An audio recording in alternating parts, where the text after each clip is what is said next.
Hey guys, welcome back to the channel. This is a story about what if Deku had time traveling quirk part 1. If you guys enjoy this what if and want to see part 2, comment down below.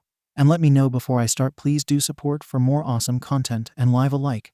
And don't forget to subscribe to my channel. And also share this video with your friends and check out the description in my playlist.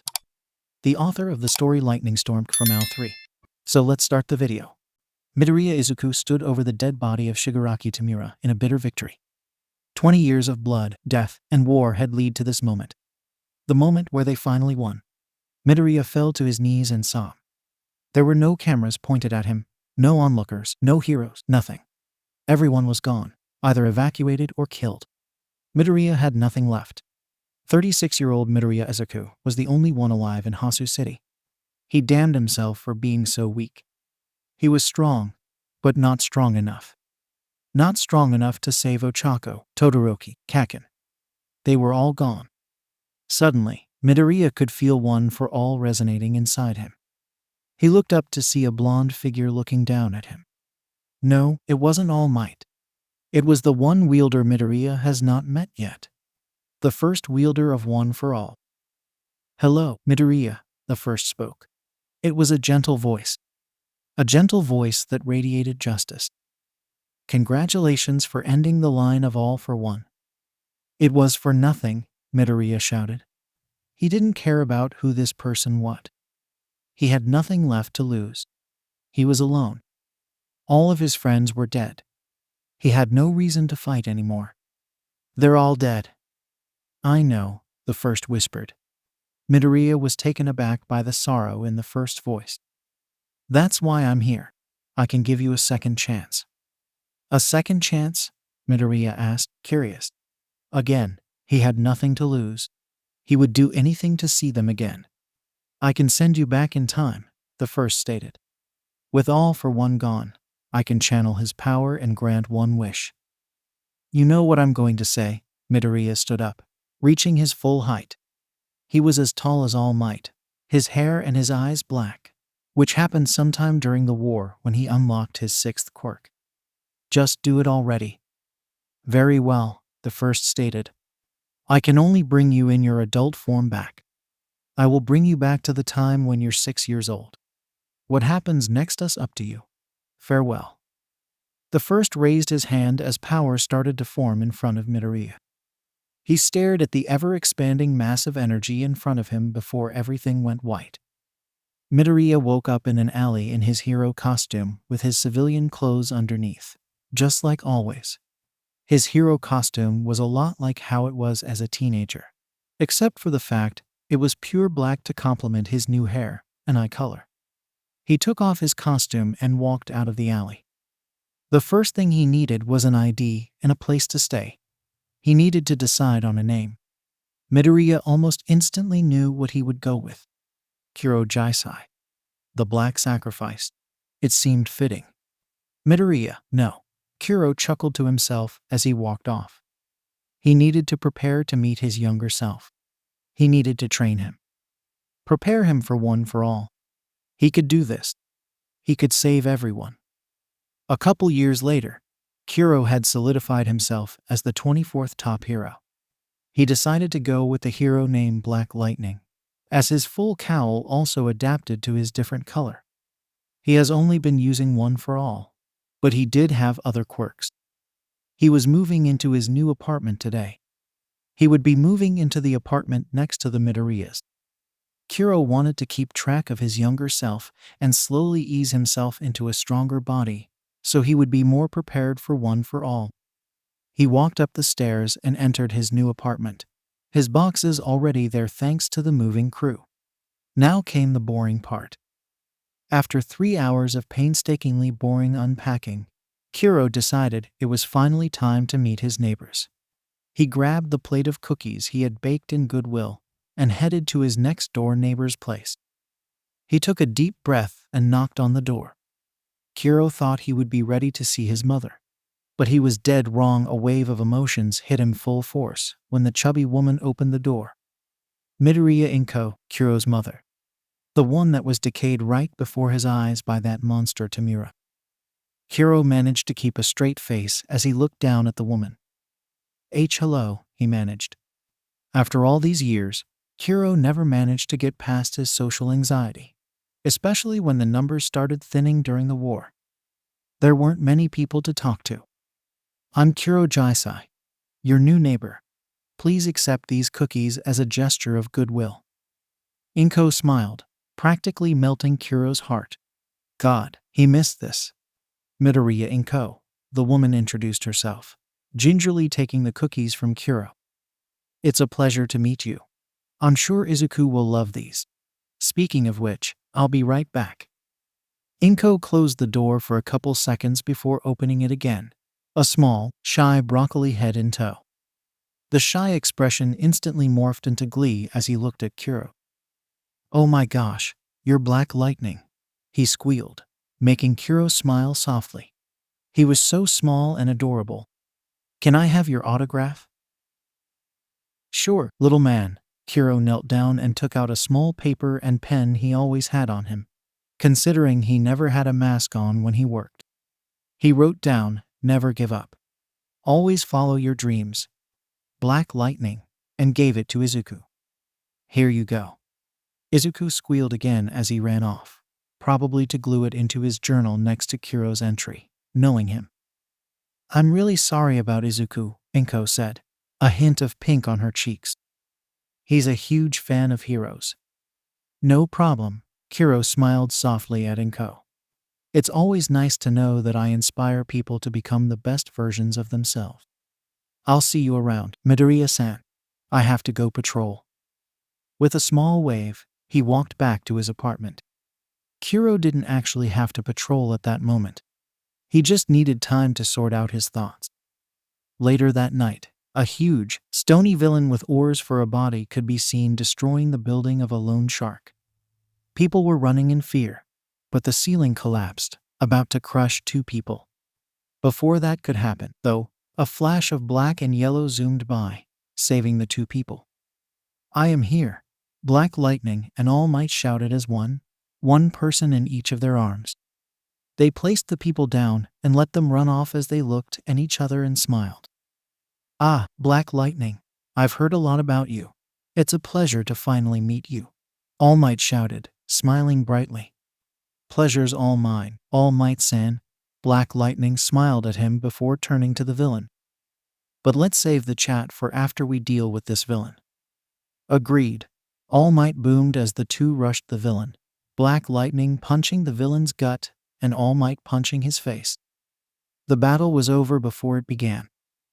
The police are on their way, Black Lightning stated as he turned to All Might again and held out his hand. It's a pleasure to finally meet you, number 1 hero. All Might grasped his hand, the force causing the air to move around them.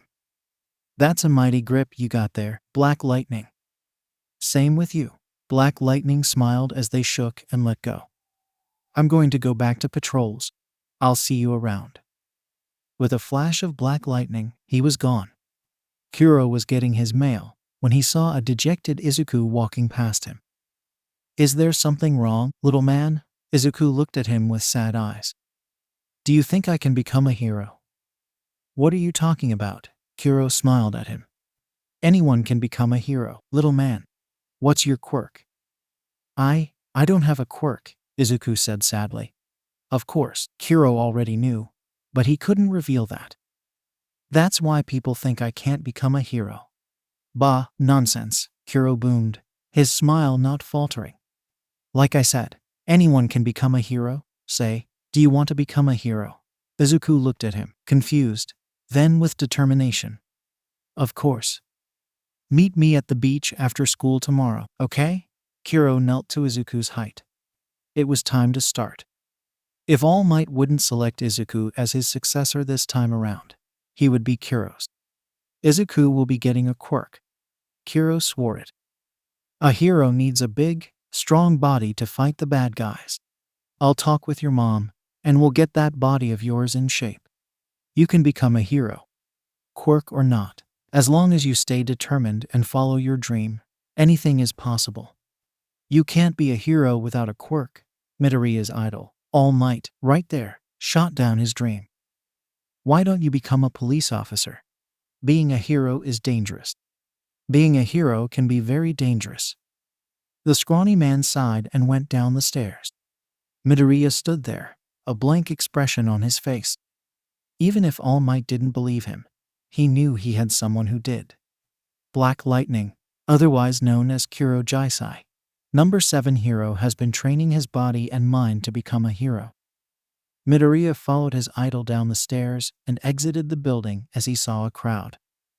Midoriya wormed his way through to see his childhood friend, Katsuki Bakugo, now being known as 𝐀𝐦, stuck in the slime villain that attacked him earlier that day.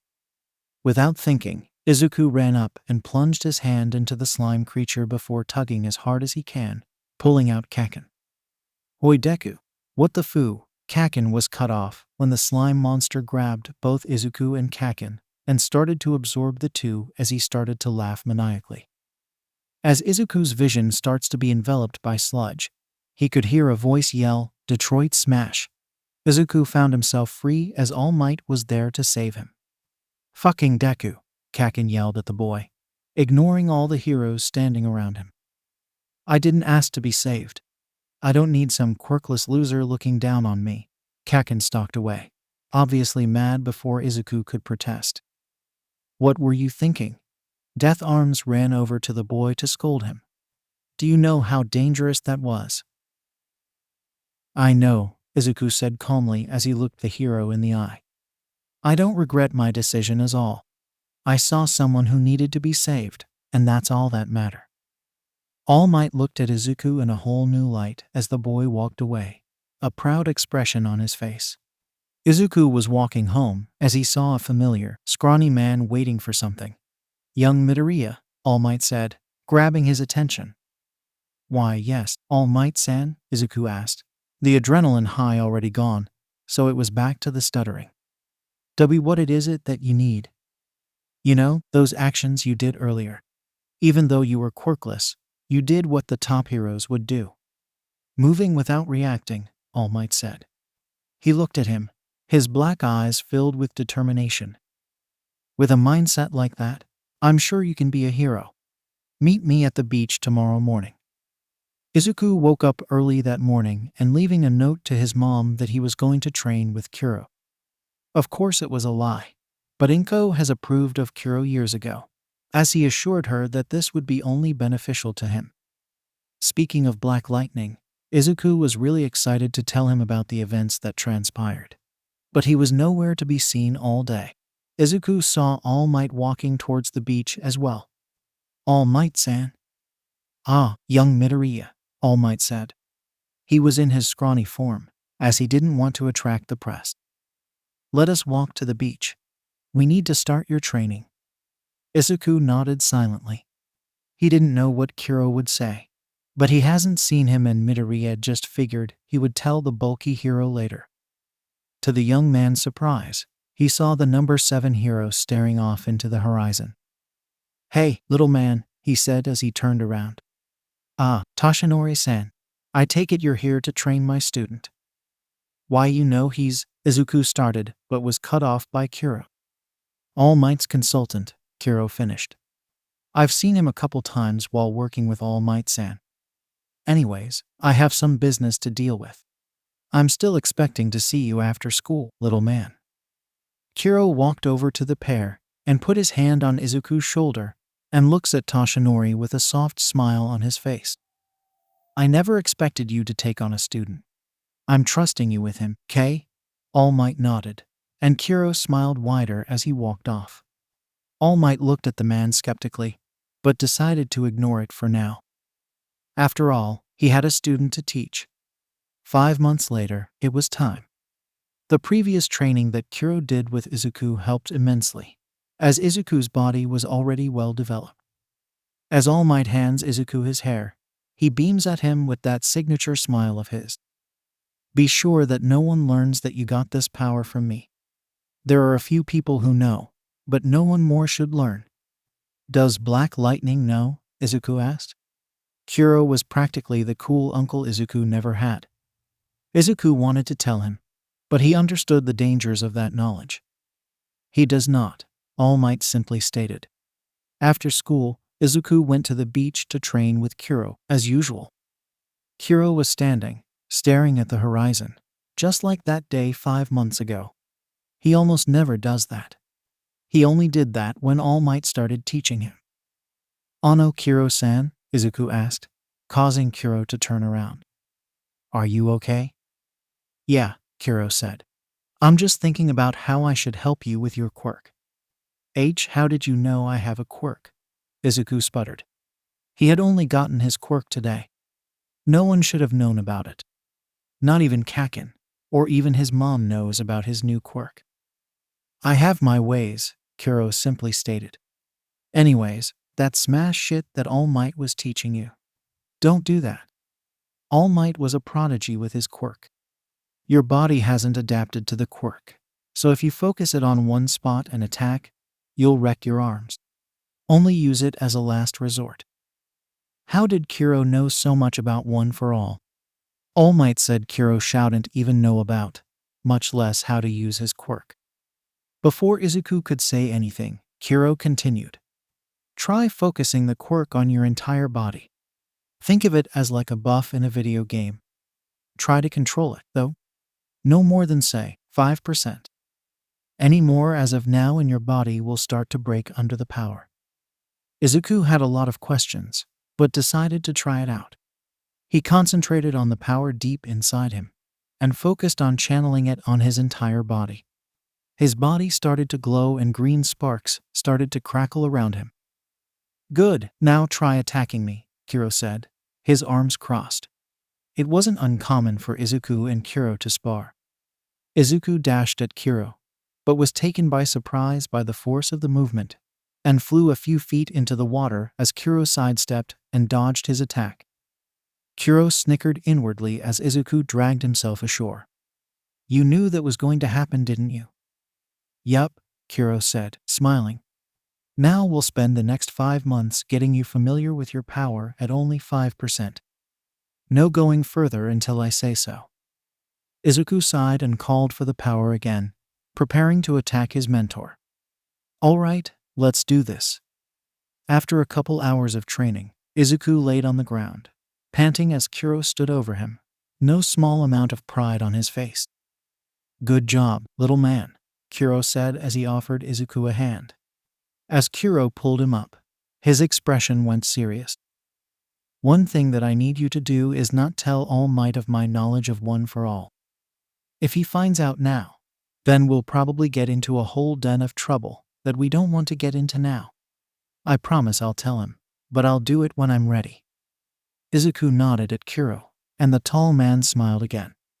"Now, let's get you to a shower. You smell like salt water and pain."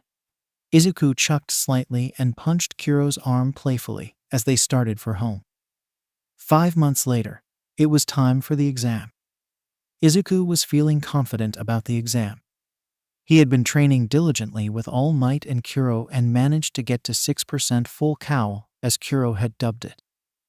𝐀𝐻 was equally shocked and proud at the young man's progress, saying that it wasn't normal for a wielder of One for All to make such progress. Whenever Izuku asked about how 𝐀𝐻 knew things like that, 𝐀𝐻 would just dodge the question and change the subject. Izuku may be imagining things, but it seems that 𝐀𝐻 hits a little bit harder during sparring sessions, where Izuku brings up the man's knowledge of One for All. Izuku's musings were interrupted by a stray rock as he trips on it. He prepared himself for impact, but that impact never came. He opened his eyes, and to his surprise, he was floating. "Release," he heard a female voice before he fell, landing on his feet. "Phew, that was a close one. Are you okay there?" Izuku turned around to see the one thing he feared the most. A girl. Izuku's face instantly went red as he started to stammer. Why, yeah. Thanks for saving me there." "No problem." The girl beamed, practically oozing positivity. "My name is Uraraka Ochako. What's yours?" "Relax, little man." Midoriya can hear 𝐀𝐻's voice in his head. This was something 𝐀𝐻 had taught him along with training his body. How to help his social anxiety. Girls are people too. They're usually very nice. There's no reason to be scared of them. Izuku knew that it was at least partially a lie. If Aunt Mitsuki had anything to say about that. He took a deep breath and smiled. I'm Midoriya Izuku, he said, returning a smile. It's a pleasure to meet you. Izuku was trying his best not to cover his ears. President Mike's speech on the exam was loud to say the least. Izuku could barely think, much less muse and mutter as he usually does. It was a blessing in disguise, though, as Uraraka had insisted on hanging with him because she didn't have any other friends. It wasn't that Izuku didn't like her company, as she was a great person. It's just that Izuku found it a miracle that he hasn't passed out yet after such prolonged contact with a girl. All right, are you ready? President Mike shouted to the crowd of teenagers as a loud cheer could be heard from the examinees. All right, then, start. Meanwhile, the staff watched in a designated area to examine the kids. Nezu, All Might, Lady Midnight, Eraserhead, and a few others were there, examining the students dashed off. This Midoriya kid seems quite interesting, Nezu states as the screen focuses on Izuku, who seemed to be rescuing participants in danger as well and destroying the robots. Do you think he knows about the rescue points? I don't think so, All Might states. I see it in his eyes. That boy is saving those kids because he wants to. Of course it was complete bullshit, but All Might knew his successor. He would rather just save people, points be damned. Before anyone could say anything further, the door opened, revealing a tall, muscular man with black hair and black eyes. He wore a black, one-piece uniform and a neck guard. He was known as Black Lightning, the number 7 hero in Japan. So, am I late? Izuku looked at his letter with anticipation. He didn't know what the passing or failing score was, but he was nervous out of his mind. Just open it, Izuku. His mother gently put a hand on his shoulder, an understanding smile forming on her lips. I know you did great. They would be out of their minds not to take you. Izuku managed a shaky smile and opened the letter when a hologram formed in front of them. Izuku's face paled when he recognized who the person on the other side was. Hey, little man, Kuro's hologram flickered as he smirked. Oh, hey 𝐻𝐸. Kuro-sensei, Izuku exclaimed. You work at UA? Kuro's hologram sighed. You should probably keep whatever response you have down, he chuckled a little bit. This is all pre-recorded. Chances are you just woke me from my well-deserved nap. I just know you too well enough to mess with you a little bit. Kuro made sure to emphasize, well-deserved. Izuku shivered, feeling like he would be in for a world of hurt later that day. Anyways, you wanted to hear about the UA results, right? Kuro smiled as the two leaned in anticipation. You didn't pass. Izuku looked down, crestfallen. Before he could start moping, Kuro continued. You set the record for US entrance exam. Sure, All Might may have had a higher score on the practical, but his written exam scores were horrible. Izuku looked up at the hologram in shock. He had scored higher than All Might. With 46 villain points and 86 rescue points, you scored a 132 on the practical exam, scoring just 23 points under All Might, leaving you in second place in the history of UA, Kuro said, the pride glimmering through the hologram. Oh, yeah, there was a secret part of the exam. Did you really think that the practical was just based off kicking the crap out of robots? Nah, saving people is a part of being a hero too. Good job, little man. I'm proud of you. Izuku jumped and cheered loudly as he heard the news. He had passed. He not only passed, but he would be cemented in history as the closest score to All Might till the current day. Oh, another thing. Kuro's hand was hovering towards a button just out of view before he stopped. I ran into this girl while I was shopping the other day. What was her name? Urararara. Bah, I forgot.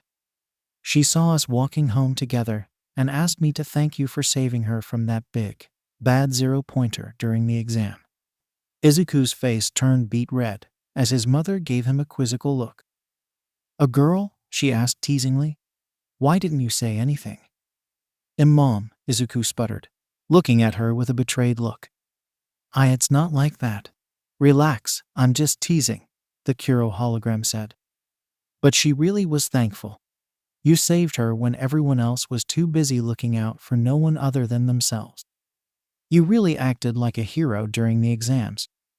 I have no doubt in my mind that you will make a great hero. I'll be seeing you around. Your class is Class 1A. Don't forget it. With that, 𝐬𝐻𝐬 ended the transmission and left the Midoriyas to process the roller coaster that was Izuku's acceptance letter. Kai Chisaki, otherwise known as Overload, was sitting in his office, looking all menacing. He had it all: power, wealth, influence. Even those newfangled quirk erasing bullets. There was absolutely nothing that can go wrong at this point. Just as that thought flashed through his head, someone slammed his head on the table and slapped some quirk nullifying handcuffs on him. Kai Chisaki, the man said with a cold, authoritative tone. For crimes that I'm too lazy to list off, you are under arrest. How did you? Chisaki started, but was stopped when the man grabbed him and jumped out of the window, landing in front of a police car. The man handed him to the cops, and he was put in the back of the police car. The man turned around and started walking back towards the building. Black Lightning, one of the cops yelled after the man, now known to be the number 7 hero in Japan. What are you doing now? We've already got Overload. Me? Nothing much. The man let out a dry chuckle and stared at Chisaki with such malice. It caused the seasoned Yakuza to shudder. I'm just going to adopt a child. Izuku was writing down a continuation on Kuroji'sai, otherwise known as Black Lightning. Even though he was such a big shot, he was a complete enigma. No one knows the full capabilities of his quirk, other than he's fast, strong, and black electricity surrounds him when he activates it. He calls the quirk Black Lightning, but something seems off. Also his knowledge about One for All. It made no sense. How could he figure something like that behind All Might's back? It just made no logical sense. A knock on the door made Izuku jump, breaking him out of his trance. He walked over to the door and opened it to see 𝐬𝐻𝐬, but his quirk was activated, but only on his right leg. Hey, little man, he greeted with a smile. I wanted you to meet someone. Huh? Izuku asked, looking around, not seeing anyone. Who is it? I don't see anyone. She's a bit shy. Izuku paled at the dreaded word. She. Come on, 𝐸. Izuku is a nice guy. I promise. 𝐬𝐻𝐬 looked down to his right leg, and Izuku followed his gaze to see a small no. I'm not changing the spelling girl hiding behind his right leg, looking very scared. Izuku's face regained its color, knowing that 𝐬𝐻𝐬 wasn't trying to hook him up. I mean, Izuku would never put it past 𝐬𝐻𝐬 to invite a teenage girl for the sole reason of freaking his student out. He slowly knelt and looked at the girl with a soft, reassuring smile on his face. Hello. My name is Midoriya Izuku. What's your name? Midoriya asked in the most calming voice he can muster. 𝐬𝐻𝐬 always taught him that reassuring people was a vital part in a hero's job. 𝐸, Izuku made out. The girl was almost too quiet to hear. 𝐬𝐻𝐬. Yep, I adopted 𝐸 earlier today. 𝐬𝐻𝐬 beamed at the young girl, patting her head. 𝐸 looked as if she wasn't enjoying it, but she didn't smile. Not even showing a hint of one. She's had a rough life for someone so young, and I think what she really needs is a loving family and supportive friends. Izuku looked into the girl's eyes and his heart shattered. He saw something he's been all too familiar with in that poor little girl's eyes. Despair and hopelessness filled her big, red eyes. He tried to hide his pity and showed a friendly smile. Of course, he said, smiling at the young girl. I would love to be 𝐸's friend. Izuku stared at the huge entrance to UA High and gulped. He was going to such a prestigious school, with people like Black Lightning, Eraserhead, and freaking All Might working as part of the staff. Just a year ago, it seemed like a pipe dream for him to even be considered. And now he was one of the most promising students, according to what 𝐬𝐻𝐬 had told him. Izuku pinched himself, trying to convince himself that it was a dream. Fortunately, He didn't wake up. 𝐬𝐻𝐻 jumped when a firm hand grasped his shoulder. He turned around to see 𝐀𝐦 in an uncharacteristically bright gray suit with matching pants, a white dress shirt, and a green tie. He had 𝐸𝐸 on his shoulders, supporting her with his other hand. "Don't worry, little man," 𝐀𝐦 reassured him. "As long as you don't freeze up on the girls in your class, you'll be fine." "Thanks, sensei," 𝐬𝐻𝐻 said dryly. He didn't understand why 𝐀𝐦 teased him so much about girls, but 𝐀𝐦 seemed to enjoy it, so 𝐬𝐻𝐻 didn't ask. "Gee, good luck, 𝐬𝐻𝐻 𝐸𝐸 muttered, firmly wrapping her arms around 𝐀𝐦's forehead. In the couple months between 𝐸𝐸's adoption and the first day of school, 𝐸𝐸 had improved when it came to talking to 𝐬𝐻𝐻. But he hasn't seen the small girl smile yet, which uneased the young man. He doesn't know why the little girl won't smile, but it deeply concerned him. She is still barely able to talk to strangers, but it isn't impossible for her to make friends. With the gentle encouragement of 𝐬𝐻𝐻 and 𝐀𝐦, she was able to meet 𝐻𝐻𝐻, and 𝐸𝐸 has seemed to take a liking to her. 𝐀𝐦 has also been helping 𝐸𝐸 with her quirk, whatever it was. 𝐀𝐦 claims she doesn't have much control over it, but he managed to help her to suppress its random outbursts unless she was put under a lot of stress. "Thanks, 𝐸𝐸-chan," 𝐬𝐻𝐻 smiled softly at the girl. "I'll become the best hero in the world. Just you watch me." "Well, you should probably get to class, hero-kun," 𝐀𝐦 said with a teasing tone and a smile on his face. "Today is 𝐸𝐸's first day of school, and I have to go meet her teacher. I'll be at UA by the time school starts. I'll see you at lunch, little man."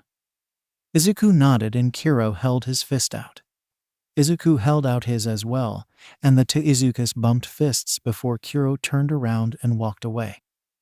𝐬𝐻𝐻 looked back at the huge school and took his first step towards heroism. 𝐀𝐦 found his way to the elementary school as 𝐸𝐸 moved from his shoulders and snuggled up to him as he held her gingerly in his arms. In all honesty, 𝐀𝐦 was scared. He knew 𝐸𝐸 had to learn how to talk to people, but he was kind of a doting father, and he doesn't like seeing 𝐸𝐸 stressed or anxious. Room 3, 𝐬𝐸 muttered to himself as he scanned the doors, looking for the room, until he saw the number 3 plastered on the door right in front of him. Giving 𝐸𝐸 a reassuring smile, the pro hero knocked on the door. He was aware he was about 45 minutes early, but he wanted to make sure whatever teacher she had knew about her situation, and so he can get a feel for the teacher. If the teacher was one of those morons who doesn't care for their students, 𝐀𝐦 would pull out within the week. 𝐀𝐦 concealed his shock surprisingly well as the door opened, revealing a young woman with white hair, streaks of red littering her snow-white hair.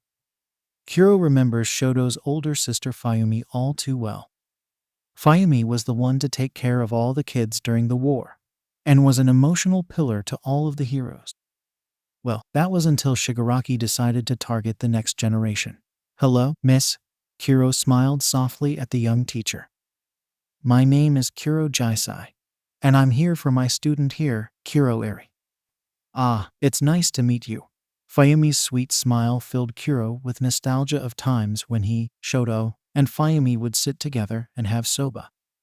It was one of the few happy times in a bleak and desolate war. "My name is Todoroki 𝐲𝐬𝐬, and 𝐸𝐸-chan is on our roster. Is there anything I should know about 𝐸𝐸 beforehand?" "Yes, actually." 𝐀𝐸 took an envelope out of his pocket and handed it to her. "This covers things in a bit more detail, but little 𝐸𝐸 here has quite a hard life. She has trouble speaking with people. Just please, be patient with her." "Of course, 𝐀𝐸-san." Relief washed over 𝐀𝐸's face. He knew he could trust 𝐲𝐬𝐬. She was great with children. "I'll be sure to try my best to do what I can for 𝐸𝐸-chan." 𝐀𝐸 set 𝐸𝐸 down and looked at her, smiling. "Hey, 𝐸𝐸-chan. I know school's going to be hard, but you have a good sensei here," he comforted the girl, who didn't necessarily look scared, but it was obvious that she was anxious. "If anything bad happens, remember the watch, okay? I'll be there in a flash." 𝐸𝐸 nods at the man before giving him as big of a hug her tiny arms could manage. 𝐀𝐸 hugged back, repressing his inner doting father as to not embarrass himself. As he stood up, he looked 𝐲𝐬𝐬 in the eye. 𝐲𝐬𝐬 slightly stiffened as she tried to read the emotions shining in his eyes. Was that concern? No, it must be a trick of the light. Hey, Todoroki-san, the tall man started, pausing to think. Are you all right? Yes. 𝐲𝐬𝐬 answered, thoroughly confused. Why do you ask? Oh, nothing. Kuro smiled softly as he could almost hear the gears turn in the young woman's head. I'm a hero. It's my job to be concerned. That's all. With that, he put his hand on Eri's head and walked off. Ni, Deku-kun. Uraraka bounded over to Izuku as soon as she opened the door. She unfortunately discovered the nickname as 𝐀𝐦 was bad-mouthing the young man. I never got to ask. How do you know Black Lightning-san? I saw you two walking home with each other after the exam. Ooh, Izuku's face instantly turned into a tomato as the girl got dangerously close to him. H's apartment is right next to mine. Really? A red-haired boy walked up to the two, a huge grin on his face. That's so manly. How's it like? He's really cool. He's always been like the cool uncle I've never had. Izuku looked at the boy to distract himself from Uraraka. My name is Midoriya Izuku. What's yours? I'm Ejiro Kirishima. The two boys shook hands. It's really nice to meet you. As the two shook hands, the door slammed open as an all too familiar blonde stormed up to Izuku. Oi, shitty Deku, he shouted at the top of his lungs as he got right up in Izuku's face. How did you get a higher score than me? Before Izuku could open his mouth, a tall boy with glasses approached 𝐀𝐻 and held out his hand as a gesture to get him to stop. Excuse me, sir, he started. This isn't how you should be acting towards a fellow classmate. Shut the fuck up, shitty four eyes. As 𝐀𝐻 yelled to start a tirade, the door opened as the students feel an intimidating aura, instantly silencing the room. You're here to learn to be heroes, not to socialize and make friends. A ragged man with a weird scarf walked into the classroom and stood at the podium. I'm Aizawa 𝐲𝐸, your homeroom teacher. Meet me at the P area in 10 minutes. Kuro wandered his way into the P field at Ua High School.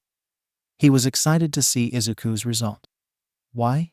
No particular reason. He was just curious to see how much he's improved versus his past self. Kuro was muttering calculations to predict how far the ball would go. Kuro-san, what are you doing here? 𝐲𝐸's voice snapped Kuro out of his muttering trance. Shouldn't be doing your job? I am doing my job, Aizawa-kun. Kuro beamed internally as he watched 𝐲𝐸's face twist in annoyance. I need to make sure you don't kill anyone on your first day. Kuro snickered as 𝐲𝐸 huffed and several of the students paled. Relax, kiddies, Kuro said, barely containing his laughter. He knew all these teenagers as battle-hardened heroes, jumping into combat with hundreds of nomas with the determination of an army. Not young men and women scared shitless by their teacher. Aizawa-kun won't kill anyone, I hope. I'm just here to see the next generation of heroes. You'll be sure to keep the kiddies alive, right? 𝐻𝐻, 𝐲𝐸 grunted and turned around to continue his assessment. Now, we'll be doing the ball throw test. You will use your quirk to throw the ball as far as you can. Katsuki-kun, can you please go first? Fine, shitty teacher, 𝐀𝐻 muttered under his breath. Thankfully, 𝐲𝐸 couldn't hear it. But Kuro learned a few years back that concentrating one for all into his ears can give him super hearing. He never found use for such a thing during the war. But it was very useful for doing hero work. So Kuro almost always had it activated. A plus is that he could hear whenever Eri is in trouble, giving Kuro's doting father side a reason to listen out for things. Die, 𝐀𝐻 threw the ball, causing an explosion to push the ball even further. The ball flew with a smoke trail and landed somewhere in the forest. 703 meters, 𝐲𝐸 stated plainly as he then looked to Kuro. Since you're here, make yourself useful and go get the ball. Kuro grumbled something under his breath and zipped off in a burst of black lightning. returning a second later with the ball in hand, perfectly undamaged. As the other students went as their names were selected to throw the ball, Kiro spaced out, thinking about the war. As Kaminari went, he remembered the blonde hero emitting a huge wave of electricity in the center of an army of Nomus, knowing that his brain would be too fried to escape. As Hagakure went, he could almost hear a pained shriek and see a concrete hallway fill with blue fire. Midoriya Izuku, Kiro almost responded before realizing that 𝐲𝐸 was talking about his past self. Kiro let out a shaky breath and shook his head, trying to rid his head of his bad thoughts. "Excuse me, Black Lightning-san." Kiro almost jumped as he heard someone speak his hero name. He turned around 13 to see Yaoyorozu Momo looking up at him, a shy look on her face.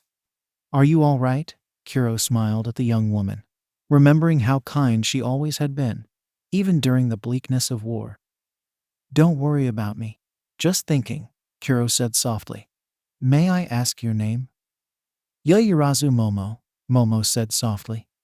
"It's a pleasure to meet you, Black Lightning-san." "Please, just call me Kiro." Kiro turned back to his younger self, smiling. "Pleasure's all mine." To Kiro's surprise, instead of throwing the ball, Izuku dropped the ball and kicked it with all his might, the green electricity filling his body. A loud boom could be heard as the ball broke the sound barrier and flew out of sight. 1358 meters, 𝐲𝐸 said, expertly concealing his shock. No one had sent the ball that far since All Might. As the tests continued and concluded, the flashbacks continued to haunt Kiro, but he was able to hide his emotions. He looked at the board with the results, and all his negative emotions were washed away as his eyes set on the top score. First place, Midoriya Izuku. Kiro smiled to himself. Perhaps there was hope for the future. No, not perhaps. This future will be saved. These kids will grow up safe and happy, Kiro vowed to himself, looking longingly at the students chattering excitedly. "I will make it happen. If it's the last thing I do." Katsuki Bakugo was your name, right? Kacchan thought back to what happened up to this point.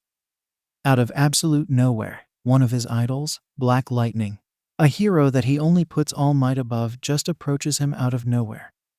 No prompting, no warning, nothing. "Yeah," Kacchan said, nervous.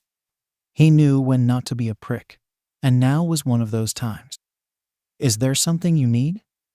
"Yeah, just wanted to talk," Black Lightning said nonchalantly, as if approaching random students at lunch was a thing he did on a normal basis.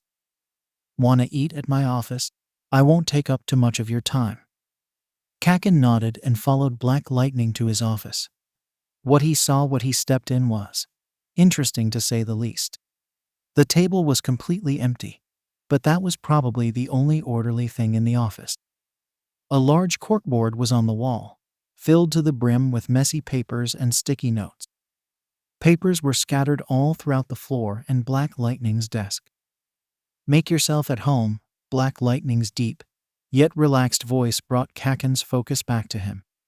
He put the meal the hag made for him on the coffee table and started to unpack and prepared to eat.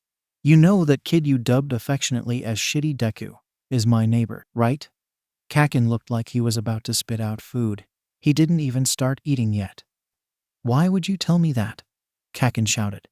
He knew when to keep his cool, but when someone brought up that shitty fucking Deku, he knew it was not the time to be chill. "I've heard a lot from Izu-kun," Black Lightning said simply. "I would like to talk about your relationship with the boy."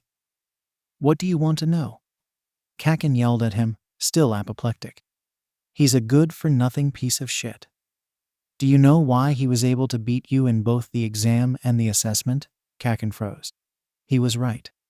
That stupid, quirkless Deku had beaten him in both the exam and the quirk assessment. It made absolutely no sense. Of course, he did manifest his quirk a little bit late. That's not the point here. The point is his attitude. You see, he's so fucking what about his attitude? Kacchan was done with this nonsense. He was done with people praising shitty Deku when he apparently had just gotten some stupid quirk. "It doesn't mean shit. He shouldn't be better than me." Black Lightning's stone-cold look made 𝐻𝐭 stop his tirade. "Look, you're strong. No one's gonna deny that," he started, his voice deadly calm. "But Izuku has something you don't. Someone to look up to. A goal to achieve. Not like All Might. He is an amazing role model. But Izuku had something else. Someone his age to look up to. He had a rival. Izuku wouldn't have been half as motivated to get stronger if it wasn't for his rival figure. And that person, Bakugo-kun, is you." 𝐻𝐭 was floored by this. He was one of the reasons that Deku became stronger. Again, it made no sense. 𝐻𝐭 treated Izuku like shit, and that just made him stronger. "Now, I'm not here to sing Izuku-kun's praises and piss you off," Black Lightning continued when he noticed 𝐻𝐭 hadn't started talking yet. "I'm here to advise you to do the same. I know that you don't necessarily like Izuku, but if you just bully him and do nothing about the fact that he's getting stronger, you'll never become half the hero he will. You gotta keep up, man. Don't take this shit lying down. Keep training. You two can make each other stronger.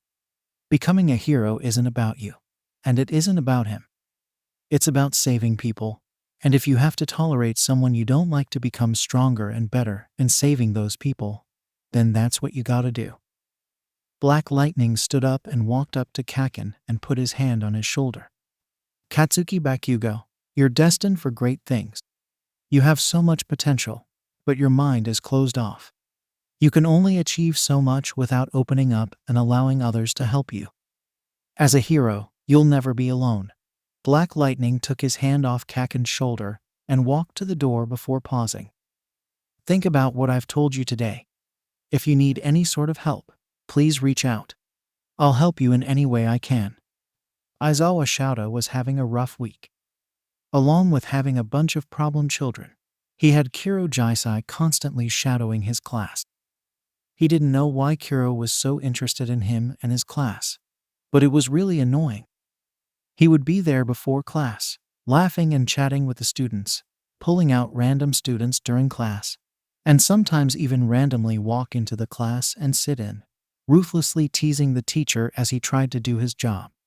Shouta flopped on his bed. It was around 9 p.m., 4 hours until he had to start patrolling as Eraserhead. He decided to check his phone once before taking a nap. He was already tired out from his day job, and he just wanted a nap. Shouta opened his phone and checked his emails. It was mostly junk, but there might be something important there. After a few minutes of checking his email, he landed on a particularly interesting one. He tapped on it and started reading. To Eraserhead, All Might, Toshinori Yagi, Recovery Girl, Nezu, Gran Torino, Sir Nightai, 13, Maruko, Edshot, Hawks, 𝐀𝐦 Woods, and Best Jeanist from 𝐓𝐡𝐢𝐬 𝐈𝐻. Com subject. Vital info please read. Name: Shigaraki Tamura Affiliation: League of Villains Quirk. Decay: when Shigaraki places all 5 fingers of a hand onto a target, the target starts to decay, eventually leaving nothing but ashes. Targets can be both living and non-living. Name: Kurogiri Affiliation: League of Villains Quirk. Warp Gate: Kurogiri can make portals of varying size and quantity to any space he has either been to or can visually see at the moment of creation. Name: Namu. Affiliation: League of Villains Quirks. Shock Absorption, Super Regenerations. You all are smart. You could figure them out. Very important info. Namu is not a human anymore. He died painfully as soon as the second quirk was injected into him. Recommended kill on sight. Weak spot is the brain. Between entries, there were incredibly detailed sketches of the 3 villains described. Shouta read the email a couple times over as several questions popped up in his head. First of all, if such important info was being distributed to such high-ranking heroes, why weren't Endeavor and Black Lightning not included? Also, why would this person stay anonymous? Who were they, and what did they want? How would they have this info? Shouta sighed as he turned off his phone. Today has been too eventful. He was done. It was time for bed. Kuro sighed as he looked at the to-do list that he had made himself. He checked out, send info of us invaders, and looked at the next one. Talk to 𝐲𝗏. God damn it. This was going to be a very delicate situation, but he had to do it. 𝐀𝐦 needed to be put in his place. The domestic abuse needed to stop. He sighed one more time before he stepped into Class 1A. What do you want? Kuro was greeted with the beautiful music known as 𝐓𝐡𝐢𝐬's grumbling. We've been over this. I just need to borrow 𝐷𝗂 for a moment, Kuro said cheerfully, knowing the topic he was going to talk to him about would be anything but. Todoroki, can you please come with me for a few minutes? 𝐲𝗏 nodded wordlessly and exited the room with Kuro, following him to his messy office. Your sister speaks highly about you. You know? 𝐲𝗏 froze. Why would he be bringing this up? Did this have something to do with that terrible man that barely had the right to call 𝐲𝗏 his father? What do you want? 𝐲𝗏's voice came out aggressive as the room literally dropped in temperature. Did my old man set you up to this? Well, I agree this is about your father. He did not set me up to this. Kuro sat down on his desk and returned 𝐲𝗏's gaze. I want to get him arrested. Arrested?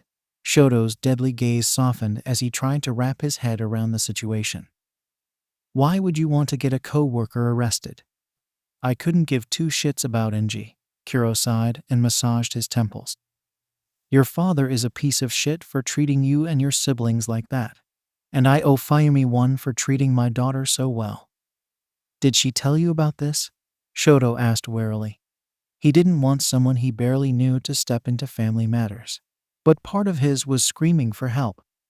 He hated 𝗫𝗏𝗏, and he wanted him to stop torturing his family. No, she didn't. You'd be surprised how much a few shots of whiskey can get out of someone, Kuro smirked. It was complete bullshit, but he was honest about 𝐓𝐢𝐬𝐬. She already had enough shit going on, and he didn't want to use her as a way to get into this mess. She doesn't even know what I'm planning. What do you need me to do? 𝐲𝗏 asked, cutting right to the chase. He didn't care how Kuro knew.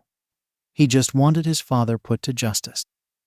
Get a written report from each of your siblings about what 𝐁 has been doing to you guys and hand it in to me whenever you can. And I'll do the rest, Kuro said.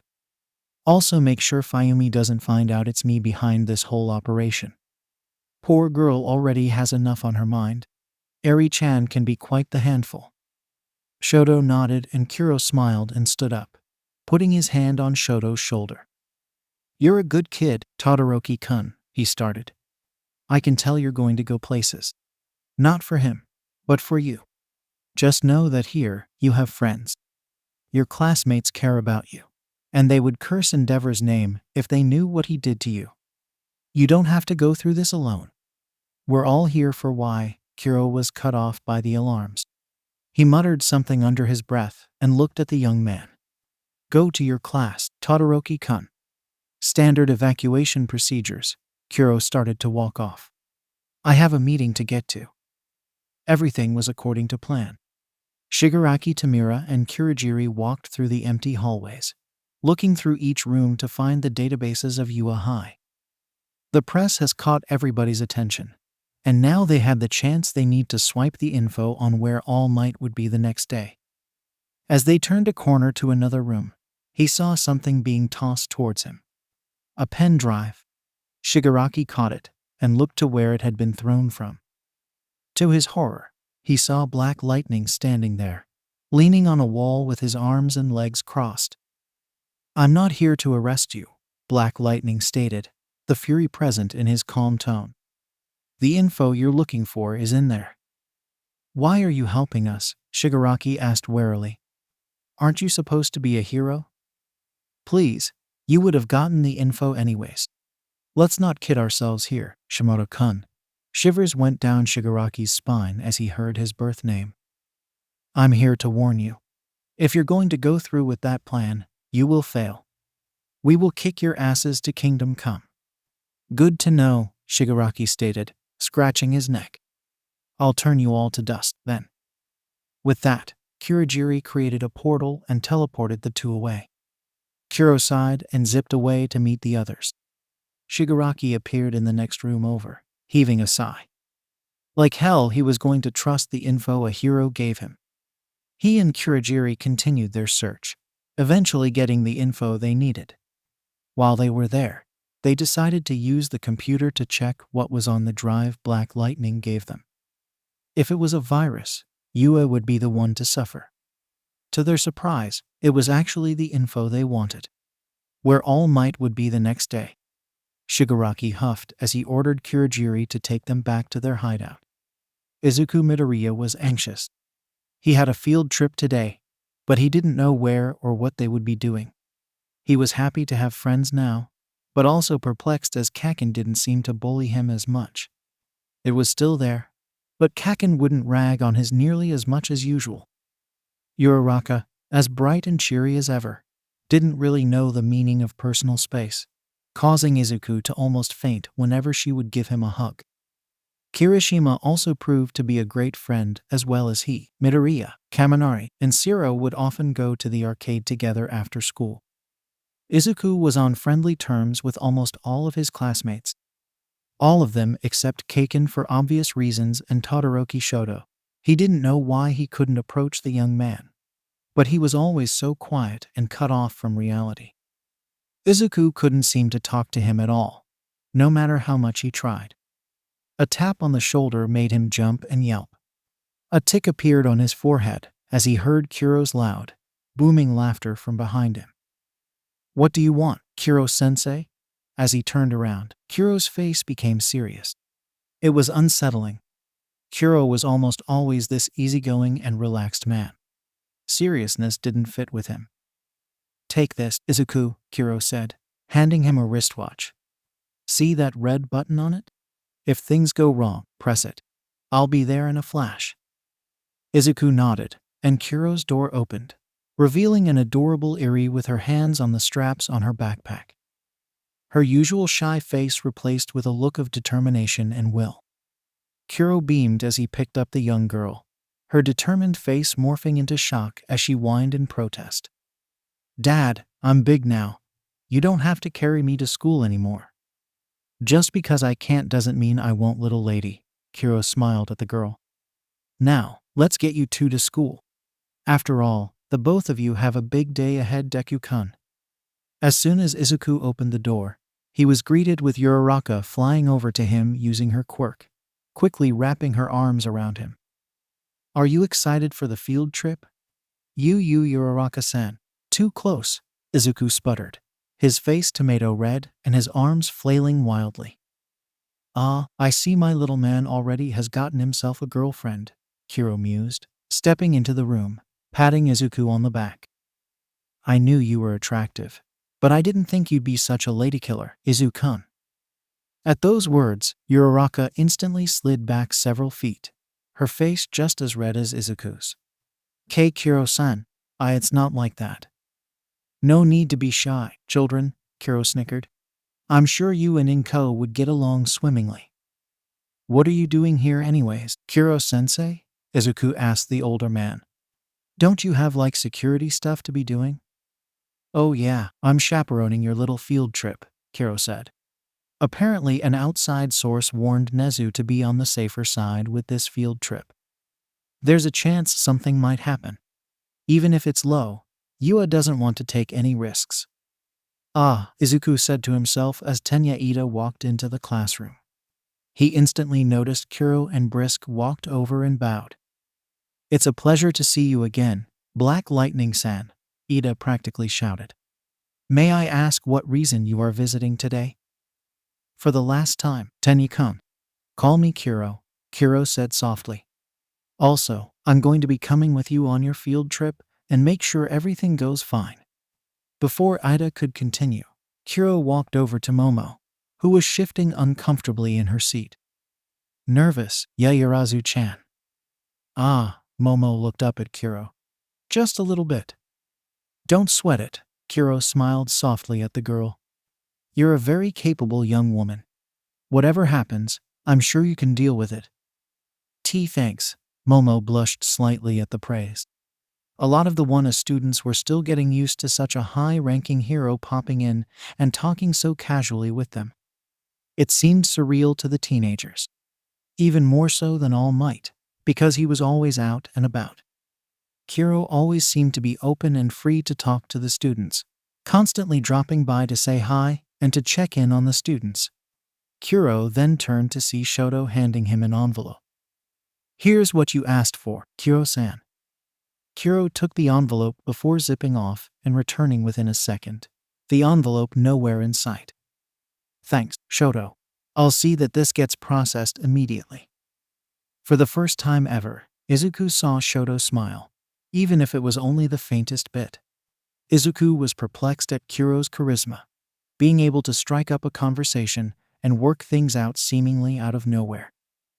"Hey, 𝐀𝐦-san," Kirishima called the hero over. "I challenge you again." 𝐀𝐦 smirked and walked over and knelt down, clasping his hand with Kirishima's. The entire class crowded around as Kirishima and 𝐀𝐦 engaged in their daily arm wrestle. After a couple seconds of struggling, 𝐀𝐦 slammed Kirishima's fist on the table. "You've been improving, Kirishima-kun," 𝐀𝐦 said happily. "Maybe someday you'll actually beat me." "You bet," Kirishima whooped. 𝐀𝐦 then turned to Gyro and handed her a few sheets of paper. "Gyro-chan, your old man told me you played bass.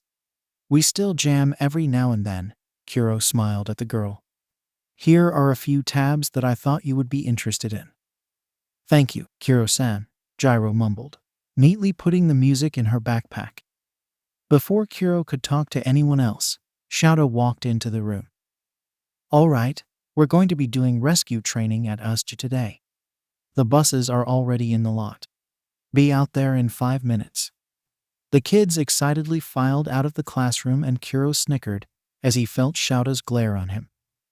"Ni, 𝐀𝐦-san," Ashido Mina said, getting 𝐀𝐦's attention from the paper he was writing on. 𝐀𝐦 opted to sit with the kids rather than Shoto. "What's it like being so popular?" "Terrible," 𝐀𝐦 replied honestly, and the small group of students chuckled.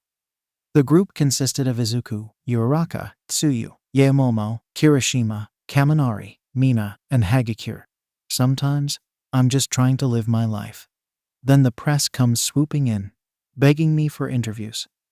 "Hey, Deku-kun." Uraraka poked Izuku's cheek to get his attention, causing the broccoli boy to turn red. "Why do you call 𝐀𝐦-san sensei?" "Oh, you didn't know?" Izuku asked honestly. "My quirk manifested late and 𝐀𝐦 taught me how to control and utilize my quirk." "That's so manly," Kirishima exclaimed. "Hey, do you think we can all get lessons like that?" Wouldn't that be too much?" Momo asked the boy. "He's already really busy and—" "Nonsense," 𝐀𝐦 boomed. "I'd be willing to help any of you. But my lessons are really tough. I'll make you wish you didn't ask." "So manly," Kirishima exclaimed again. "My body is ready." The group laughed at that statement as the buses stopped. "All right, let's get to it. We don't want to be late for 13-san," Shoto said, and the students filed out into the buses and into the unforeseen stimulation joint. 13 was already there to greet them. 𝐀𝐦 and Shoto walked over to stand on either side of them as 13 started their speech. "Today, you will be learning to use your quirks for the sake of saving lives," 13 started. "Quirks are very versatile and can be used in many different ways. But as heroes, our main priority is saving the lives of the people. Today, you will be coming up with ways to use your quirk to adapt to various situations. We will split you up into groups, and you will be tasked with finding ways to save certain targets." As if on cue, as soon as 13 finished their introduction, a warp gate opened and about 100 villains stepped out, led by Shigaraki, Kurijiram, and Namu. "Villains!" Shoto yelled as he got into a fighting stance. 13, protect the students. Black Lightning, with me. Tenya-kun, go warn Nezu that villains are attacking 𝐡𝐤. They likely jammed our signal, so we can't call for backup, 𝐀𝐦 ordered. When Ida hesitated, he continued. "We'll cover you. You're the only one who can do this. Now go." "Ah, sucks that All Might isn't here," Shigaraki said, scratching his neck. I wonder if he will come if we killed the kids. Not on my watch. Kiro appeared in front of Shigaraki and kicked him in the face, sending him flying.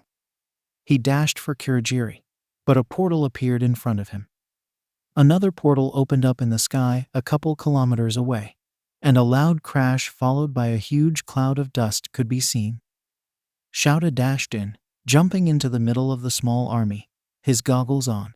He punched and kicked his way through many of the small fries in a deadly dance of attacks. 13 huddles the students and tries to get them to follow Ida. But Kurogiri opens a gate and steps in front of them. We are the League of Villains, Kurogiri starts. And we're here to kill All Might. Before any of the students could do anything rash, 13 points their finger at Kurogiri and opens their black hole. As Kurogiri opens 2 portals to use 13's quirk against them, Kiro dashes in and grabs 13, manually closing their finger before setting them down. With the kids unguarded, Kurogiri takes the opportunity to open various portals to scatter the children. Izuku and Tsuyu fall into the flood zone, landing on a cruise ship.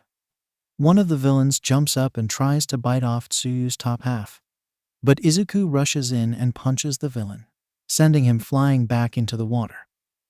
Thank you, Midoriya-kun, Tsuyu says shyly to the boy. What do you think we should do, Kiro?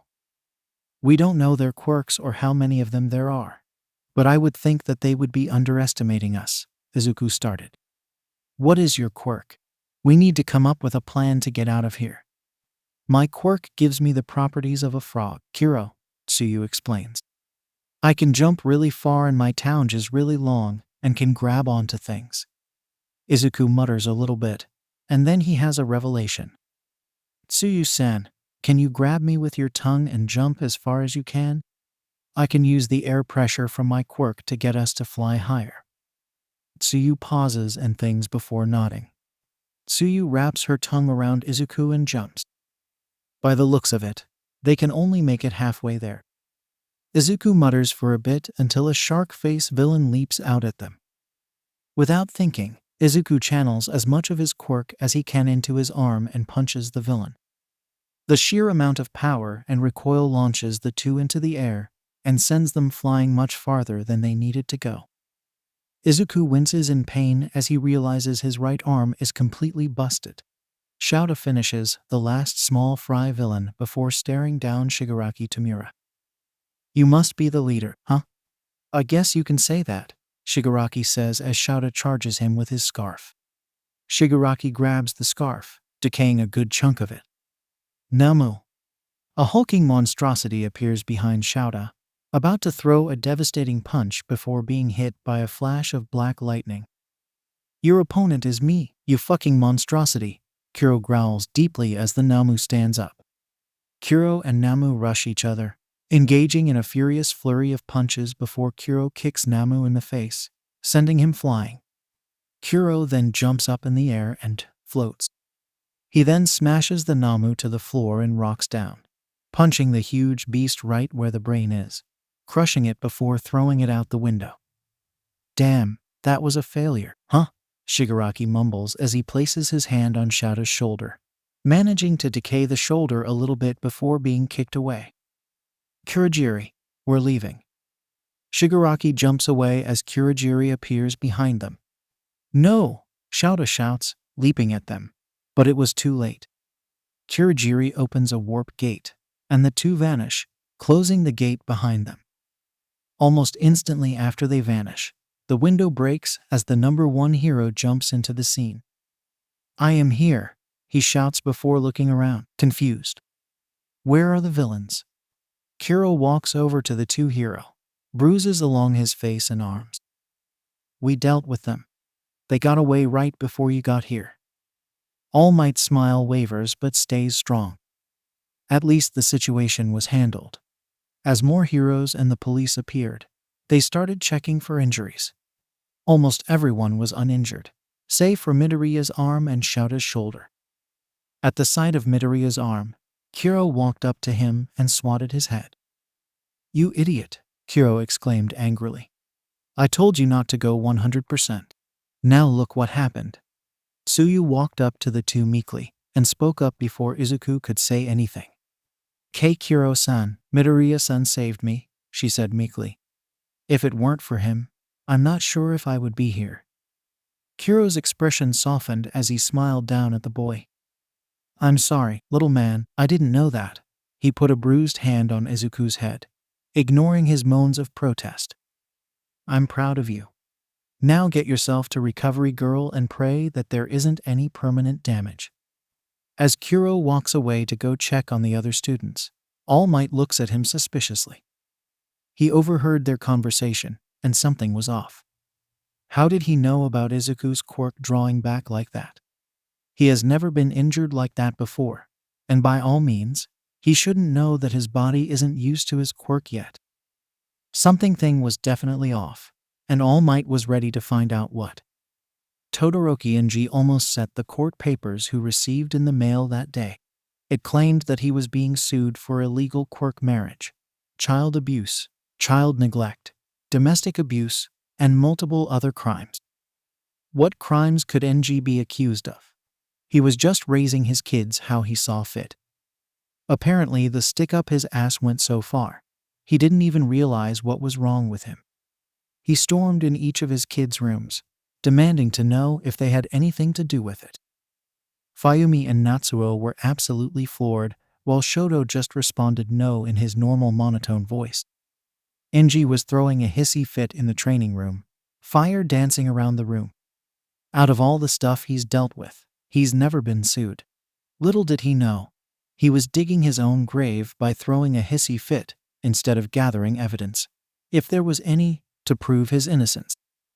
Kuro sighed as he entered an alleyway. He wasn't well versed in the workings of villains, but he knew that alleyways were a great center of crime. He checked his journal and looked up. Around this time, 𝗵𝗲 and Toga should have teamed up by now.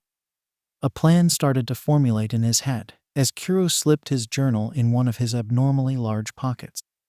He came in his civilian clothes instead of his hero costume as a gesture that he only wanted to talk and not to fight. Since he didn't wear a mask, he was just as recognizable. But Kuro had his ways of traveling under the darkness of night. Kuro dug into his pockets and peeled out a switchblade.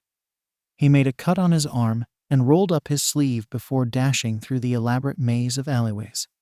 His goal was to get Toga to catch his scent and give chase, because at this point in time, wherever she went, 𝗵𝗲 probably followed.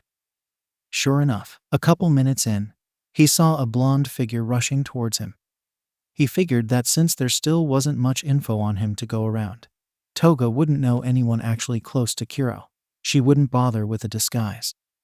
As far as the public was concerned, Kuro saw every other hero as just a colleague. Kuro held out his right hand and a shield materialized, strapping itself onto his wrist. He held out the shield and blocked Toga's attack before thrusting his left hand towards her, a black tendril extending and incapacitating the young girl. Kuro then jumped over her, spinning and landing in front of Toga, holding up his shield just in time to block a torrent of blue fire. Ah, 𝗵𝗲, Kuro said in a mock gleeful tone as the scarred man paced into the light. As much as I want to arrest you two right on the spot, I have rather important business to talk about with you. What would a hero like you want with a villain like me? 𝗵𝗲 sneered. I have half a mind to incinerate you right now and leave with my partner. You're right. I'm not here to make business with a villain codenamed 𝗵𝗲, Kuro smirked, lowering his shield. I'm here to make business with Todoroki Tauya, son of Todoroki and Ju. How the fuck do you know my name? 𝗵𝗲 screamed, a torrent of blue flames soaring towards the hero. Kuro simply held up his shield again, blocking the flames. Relax, dude. I'm not here to blackmail you or anything, Kuro said, the calmness in his voice not wavering. I need your help in getting your father behind bars. Behind bars? 𝗵𝗲 stopped his attack as he tried to process the information. Why was a hero trying to arrest another hero? It doesn't make all too much sense.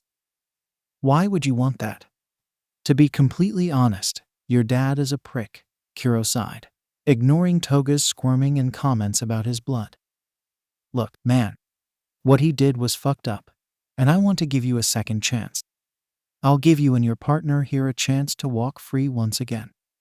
We'll put your shitty father behind bars, I'll pull some strings and create some new identities for you too, and I'll personally meet any demands that I can. Sound like a deal?" "What makes you think that you can trust us?" 𝗵𝗊 sneered. "We'll just turn around and stab you in the back as soon as we receive our compensation." "Simple," 𝐀𝐦 stated. "I don't believe you two are bad people. Just two misunderstood misfits of society backed into a corner and forced to take desperate measures. If you try to stab me in the back, so be it. I'll deal with that when the time comes, but I want to trust you too. I want to believe that people can change for the better, and so I will. Until proven otherwise, I choose to gamble and place my trust in two ranked villains." 𝗵𝗊 stepped back, a shocked expression on his face. He took a couple moments, considering his options. "I'm in," he decided. "But don't think we're going to be all buddy-buddy after this whole fiasco blows over." "Perfect." A gleeful smile formed on the bulky hero's face. "Here's what we are going to do." 𝐀𝐦 opened the doors to the courtroom, a huge scowl on his face. He knew his kids were going to be there because of the charges brought up, but he was confident that they would speak in his favor. Again, the stick up his ass was so unbelievably far that he didn't notice what he did wrong. As he turned a corner, he was shocked to see that the number 7 hero, 𝐀𝐦, otherwise known as Black Lightning, was standing there, taking a sip from a water fountain. "Black Lightning!" 𝐀𝐦 exclaimed in shock. "What are you doing here?" "Isn't it obvious, 𝐁𝐸-kun?" 𝐀𝐦 practically spat out 𝐁𝐸's name. "I'm suing you." "What the fuck?" 𝐁𝐸 raised a fist to attack the hero, still bent over, calmly taking a drink. "Why the fuck are you doing this?" At that, 𝐀𝐦 stood up, now becoming eye level with 𝐁𝐸. "You shouldn't attack people in court. It'll hurt your case," he said seriously as his gaze bore into 𝐁𝐸. "Did you really think I would let the abuse of one of my students and the teacher of my daughter continue if I could do something about it?"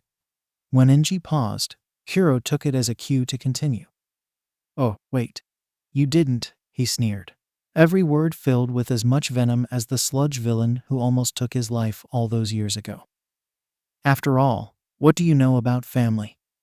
The flames of 𝐁𝐸's facial hair intensified as anger boiled up. 𝐀𝐦, however, appeared to be perfectly calm about the situation. "See you in court, 𝐁𝐸," he muttered softly as he walked away. The sound of wood smashing on wood rang throughout the courthouse, marking the beginning of the session. "Court is now in session," a familiar bald judge with an absolutely scrumptious beard announced. "We will now hear the defendant's case." 𝐁𝐸's lawyer stood up and started to talk about how 𝐁𝐸 was just raising his kids, the way he saw fit, as 𝐁𝐸 narrowed his eyes at his opponent. 𝐀𝐦 apparently didn't even care to bring a lawyer. Either the man was so confident in his evidence and speaking abilities to win without one, or he was a lawyer himself. Considering how much time hero work takes up, 𝐁𝐸 theorized that the first case was more likely. He scoffed, internally mocking the man for his astronomical amounts of pride. "If I may, Your Honor," 𝐀𝐦 raised his hand. "I do have video evidence of crimes accused." "Very well," the judge said. "Let's see it." 𝐀𝐦 smiled as he handed the judge a pen drive, full of years' worth of domestic abuse and child neglect. The entire court gasped as the footage was played. One would think 𝐀𝐦 sat on his ass and did nothing for 8 years, but he wasn't. He was compiling evidence to use against 𝐁𝐸. "You fucker," 𝐁𝐸 yelled, standing up and placing his hands on the desk. "Did you put cameras in my house? How did you get that footage?" "Actually, it was me," 𝐁𝐸 paled as a familiar voice spoke up. A man with spiky red hair walked over to the podium where the witnesses were to speak. "Your Honor, since we were about to get into the witnesses' accounts, may I start my account?" "Oh, of course," the judge stammered. Technically, it wasn't against any rules for the man to speak up when he did. For all he knew, He was just defending the truth. Todoroki Tauya, you may state your claims. I actually placed the cameras in the house a couple years before I ran away, he stated, glaring daggers into his father, who just looked at him in shock, his face pale as a sheet. I was actually planning on suing the man myself for these exact charges when I acquired the money, but obviously things didn't go as planned. Tauya, 𝐀𝐦 lost his cool and shot a blast of fire at his son. Before the fire could connect, Kuro intercepted with crossed arms, leaving behind some nasty-looking burn marks. Remember what I told you, 𝐀𝐦? Kuro smirked as 𝐀𝐦 just realized what he did. That is enough. I believe we have seen enough evidence. The judge pounded his hammer onto the wood. Todoroki 𝐀𝐦, I declare you guilty of child abuse, child neglect, and domestic abuse, along with illegal quirk marriage. Your sentence will be 10 years in prison with no parole. A few hours later, Kuro could be seen in a bar, downing a shot of hard liquor. A man and a girl walked over and sat next on either side of him. I'll take a shot of Fireball, please, the man said. And I'll take some cherry Coke for the young lady. The bartender grunted as he went to prepare their drinks. Are you sure it was cool to disappear on your siblings like that? Kuro asked. They were looking for you for hours. You know, I felt kind of bad. Shut the fuck up, 𝗬𝗲𝗍 muttered as he took the glass the bartender gave him and downed it in one gulp. Let's get this shit over with. Fine, fine, Kuro waved his hand dismissively. What are your terms?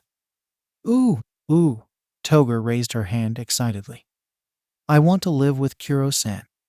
I really want to taste his blood 𝗀𝗧𝗏.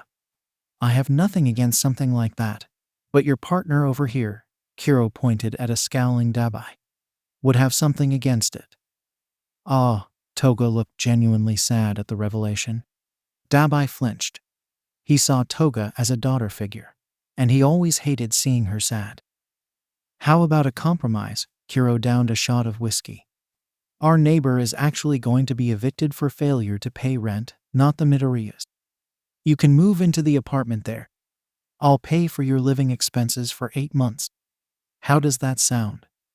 𝗬𝗏𝗍 was about to say no, but upon looking at Toga's excited face, 𝗬𝗏𝗍 sighed in defeat. Fine, whatever, he mumbled. I want Toga to go to school, though. And I need you to get me a job. Kuro stared at the table, muttering to himself softly before looking up to 𝗬𝗏𝗍. You know, there's actually an opening in the hero course. Maybe I can. Are you sure you want to do that? 𝗬𝗏𝗍 asked, looking at the man as if he were insane. Of course, Kuro smiled. Again, I trust you two aren't bad people. I'll find ways to circumvent 𝐴𝐻𝐻 cravings, and I'll be sure no one gets hurt. It's my job as head of security, after all. Yay, Toga squealed. She seemed more excited to go to school and meet kids her age rather than joining a hero course. Kuro wasn't even sure if she cared. Fine. 𝗬𝗏𝗍 admitted defeat yet again. What about me? I could always enlist you in my agency, but, Kuro emphasized the but, as he saw 𝗬𝗏𝗍 glaring daggers at him. I know you wouldn't like that. I know a couple bartenders that owe me a favor. Since you frequent bars so much, I figured you would do well in one of them. Wait, how do you know? 𝗬𝗏𝗍 started, but then considered who he was talking to. He was talking to Kuro 𝐍𝐸, the man who seemed to know everything. Of course he knew that 𝗬𝗏𝗍 was an alcoholic. You know what? Forget I even asked. Pleasure doing business with you, Kuro-san. With that, the two men shook hands. Izuku groaned inwardly as he heard a knock on the door. Ever since he started Yua, knocks on the door turned out to be disastrous for the young man. Inko had gone out early to get groceries, so Izuku won't have anyone to save him from whatever shenanigans Kuro had in store for him. He opened the door to see Kuro with two people. The first he recognized to be Todoroki Tauya, as Endeavor's court case was televised nationally, and a blonde girl, seemingly around Izuku's age. Morning, little man. I wanted you to meet our new… Kuro was cut off as the girl threw herself at Izuku, tackling him to the floor. Oh my god. You smell so good. Tilda, the girl squealed, a maniacal grin on her face as she stared at Izuku as he started to blush. Hey, can we be friends? Pleasey. Tilda, I'm-san, please don't get too close. He's shy with girls. Kiro winked at Izuku as he pulled the young lady off of him. Izuku shot Kiro a dirty look and Kiro chuckled and winked at his younger self.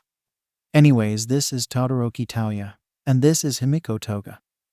They moved in next door not too long ago, and Himiko is going to be transferring to Class 1A as of today. Sup? Taoya looked generally unamused as he stared at a wall, his hands shoved in his pockets. He seemed irritated about something, but Izuku couldn't put his finger on what it was. Hey, Izuku said nervously as the color on his face started to turn back to normal. My name is Midoriya Izuku. It's nice to meet you. Ni, Midoriya-kun. Can we be friends? Toga asked excitedly. Izuku noted that Toga was excited of the prospect of having a friend, as if she's never had one before. Sure, Izuku forced a smile. It wasn't that he disliked the girl, he was just really nervous. As confident as he came off during the USG incident, Izuku was still struggling with his anxiety. I would love to be your friend, Himiko-san. Yay, Toga squealed, hugging the young man tightly. Izuku yelped in surprise, his face turning tomato red yet again. Now, Kiro said, trying to de-escalate the situation before Izuku fainted. Let's get you two to school. I have to show Taoya to his new job.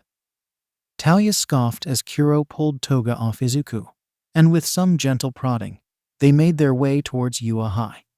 Starting today, as per a special recommendation, we will be having a new transfer student, 𝐲𝐴 said in a monotone voice as he wrote the student's name on the blackboard.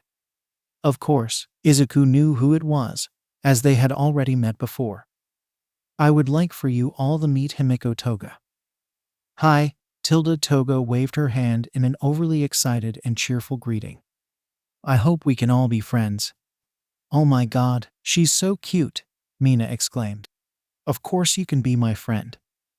Hey, if you want to hang out with us, you're always welcome, Kirishima said enthusiastically. Kirishima was always one to make new friends, always being kind and inviting towards others. It is a pleasure to meet you, Himiko-san, Ida exclaimed in his professional and loud tone. I hope we have a very productive school year together. Don't forget we're in class. The class went silent as 𝐲𝐴's eyes turned a threatening shade of red. Himiko-san, please take the empty seat between Midoriya and Yaoyorozu, please. Izuku paled as Toga bounded over to her new seat, her eyes focused on the young man. I'm so happy to be sitting next to you, Izuku-kun Tilda. Why yeah, Izuku stammered as he silently prayed for class to start. That's nice. Anyways, with that out of the way, I'm sure you all know that the UA Sports Festival will be in 2 weeks, 𝐲𝐴 said, handing out flyers for the event. It's not unlike any other sporting event, but this is a very important one for you. Many pro heroes will be present at the festival, and they will request internships for those who catch their eye. Excited muttering swept through the class. A tic appeared on 𝐲𝐴's forehead as he heard Kiro-san be mentioned more than once. Anyways, the next 2 weeks, we will be preparing for the sports festival. We will be going to the training grounds every day, and you will be practicing your quirks. Izuku sighed in exasperation as he stared at the flyer. It was just one thing after the other, wasn't it? This was going to be an interesting next couple of weeks. Ni, Deku-kun. Uraraka latched onto Izuku's arm, pulling him towards an empty table. Let's eat lunch together. As Izuku's face turned red, he felt someone else latch on to his other arm. Izuku-kun Toga pulled his arm towards an empty table on the opposite side. Won't you have lunch with me? I'll make it worth your while. Hey, no fair. Uraraka pouted at Toga as she pulled harder. I asked first. I don't care. I want to eat lunch with Izuku-kun. Toga pouted back, tugging on Izuku's hand. Now, let's not kill the little man before you take him out.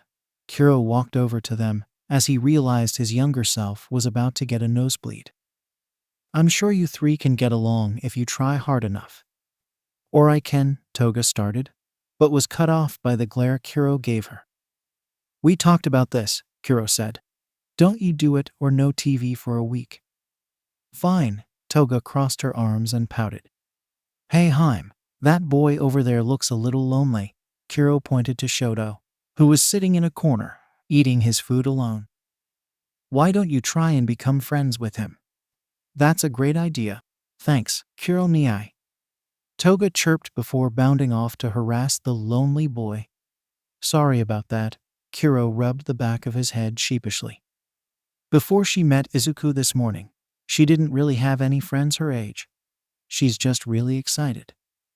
Oh, Uraraka looked at the girl who was excitedly chatting with 𝐬𝐸, who awkwardly tried to get a word in. "I didn't know that." "It's okay," Kuro smiled and patted the girl's shoulder. "She didn't mean any harm in trying to steal your boyfriend." "Kuro-san," Izuku and Uraraka whined in unison. "We already told you it's not like that." Yeah, keep telling yourselves that." Kuro waved his hand dismissively. "Anyways, little man, I have some errands to run today. So can you keep watch on 𝐻𝐬-san and 𝐸𝐸-chan for today?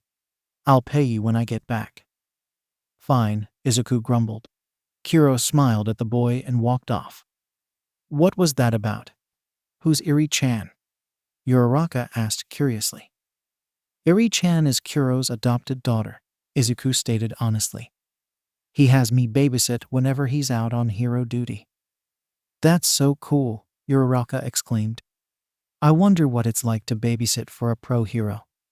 "Trust me," Izuku said, shuddering. "Babysitting for Kuro-sensei is anything but cool." Spinner had spent the day hunting down fakes in the name of his idol, Stain. He had seen his message and was instantly hooked. Society had always treated him like some sort of mutant freak, and he was sick of it. He needed to get rid of those fakers and let the true heroes of society reign. He dashed through another alleyway before widening his eyes. Today was his lucky day. Right there, with his back facing him, was Black Lightning, the number 5 hero. Ever since Endeavor's arrest, Black Lightning had started going up in the charts, and people were saying that he would soon become the new number 2. Spinner dashed at the man, swinging his sword with the intent to slice the hero in two. But Black Lightning spun around, blocking the attack with a shield that appeared on his wrist. "Ah, Spinner," he said, a smile on his face. "I've been looking for you. What would the number 5 hero want with a C-class villain like me?" The lizard mutant sneered. He probably just wanted to humiliate Spinner and call him a mutant freak in public, just like everyone else. "I'll cut the crap," Kuro said, pushing force into his arm, causing Spinner to fly backwards. He landed gracefully on his feet, narrowing his eyes at the hero. "I want to provide you with a new place to stay and funds to go to a mutant support group." "Why the fuck would you want to do that?" Spinner asked suspiciously. "I'm a fucking villain, last time I checked. Aren't you supposed to arrest me?" "Spinner, the law isn't always right," Kuro stated. "Look, right now, I'm going through the databases and trying to reform any villain that I can. I know you're not a bad person, Spinner. It was never your fault that society is so bigoted. I want to help you, Spinner, laws be damned, because that's what a hero does." Spinner froze. This was it. This Black Lightning was willing to help a villain shrouded in darkness because he can see the goodness in him, even when no one else could. Black Lightning was a true hero, one that embodied Stain's ideals. A truly good hero. So All Might wasn't the only one. That was a relief to Spinner. The world wasn't so messed up as to have only one person fighting for good. "All right," Spinner sighed, sheathing his sword. "I'll trust you. It means a lot that someone would go so far for me just based on a hunch." "It's not a hunch," Kuro said, looking into Spinner's confused eyes. "I can see it in your eyes. You're not evil. The resolve in your eyes. The need to be accepted. That's enough to get me to trust you." Spinner held back tears. Someone was finally treating him like a person.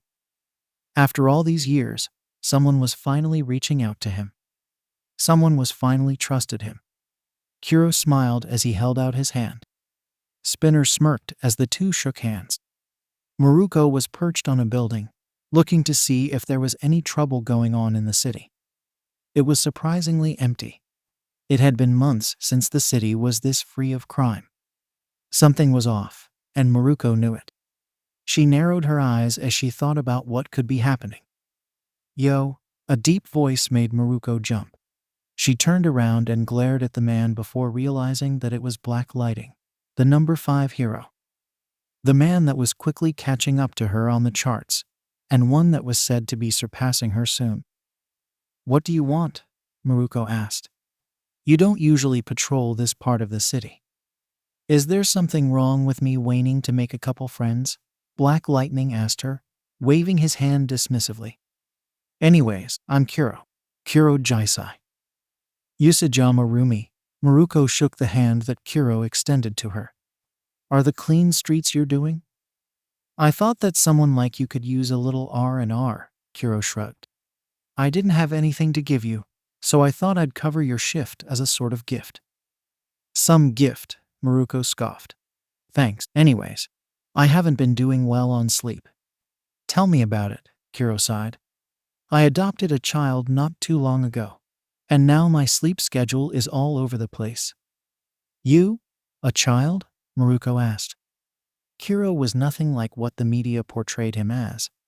To the media, Kuro was some stoic badass who didn't care for any relationships that weren't professional.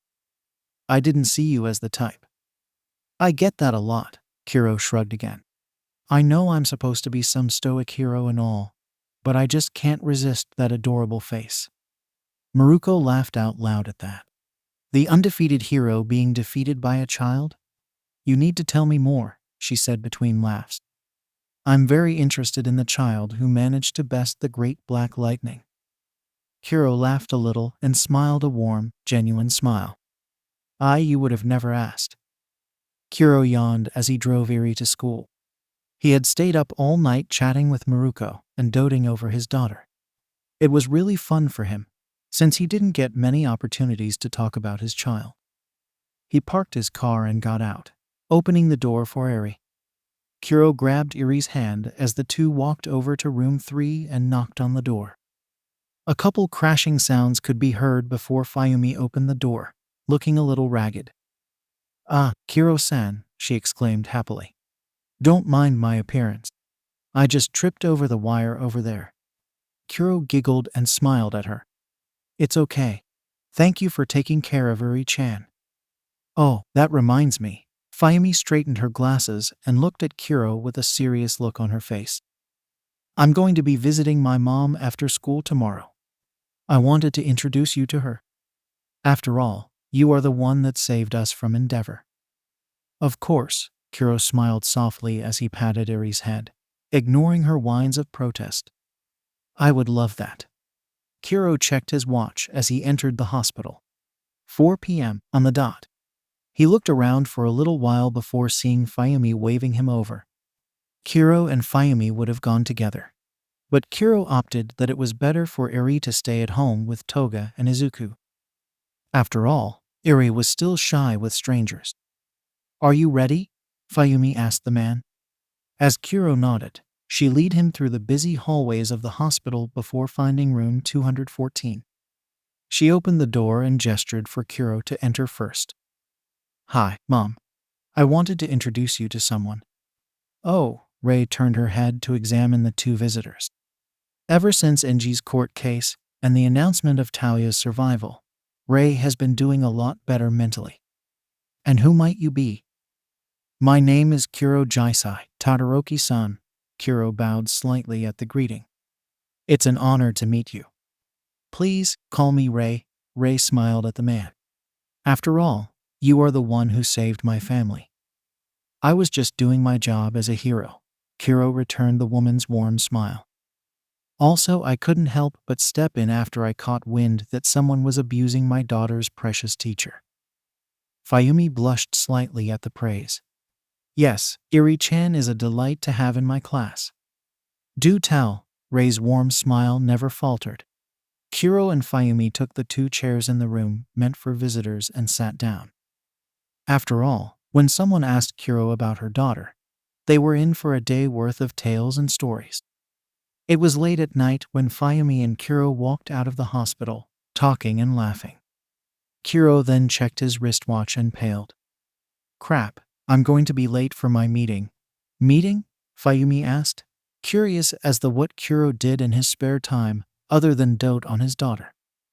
Oh, I'm running a… Kuro paused to think for a moment, having to choose his words carefully. Support group. I'm running a support group for those who feel like society has wronged them in some way, because of their quirks or otherwise. That's really sweet of you, Fayumi smiled at the man. Kuro blushed ever so slightly at the praise and nodded. Anyways, I'll see you tomorrow, Fayumi-san, he said before speeding off to meet his next target. Twice was perched on a building, eyeing a bank he was ready to cause havoc in. As Twice was about to jump down, he heard a whoosh and a crackle behind him. He turned around to see the recently appointed number 4 hero, Black Lightning. Oh man, he was definitely screwed this time. Yo, Twice. The hero waved his hand in a casual greeting before crossing his arms. I wanted to have a chat with you. Are you willing to put aside a few minutes to talk? No, I'll fucking kill you, Twice yelled. Instead of reacting, Kuro raised his eyebrow, his arms remaining crossed. Actually, never mind. I'm not feeling murdery right now. That's good, Kuro said, smiling slightly. Anyways, I wanted to invite you to this little group I have going on. Care to hear about it? Yeah, I've heard of your group, Twice said. The two paused for a second. It's called Prison. No, Kuro chuckled a little bit. It's less beat the crap out of you and hope you don't drop the soap, and more we help you with whatever's going on, and we work to wipe your name off the record of villains. What would you know about my problems? Fuck this. I'm leaving, Twice said, jumping down the building. After a couple seconds of waiting, Twice jumped back up. Actually, I changed my mind. You caught my attention, Mr. Hero Man.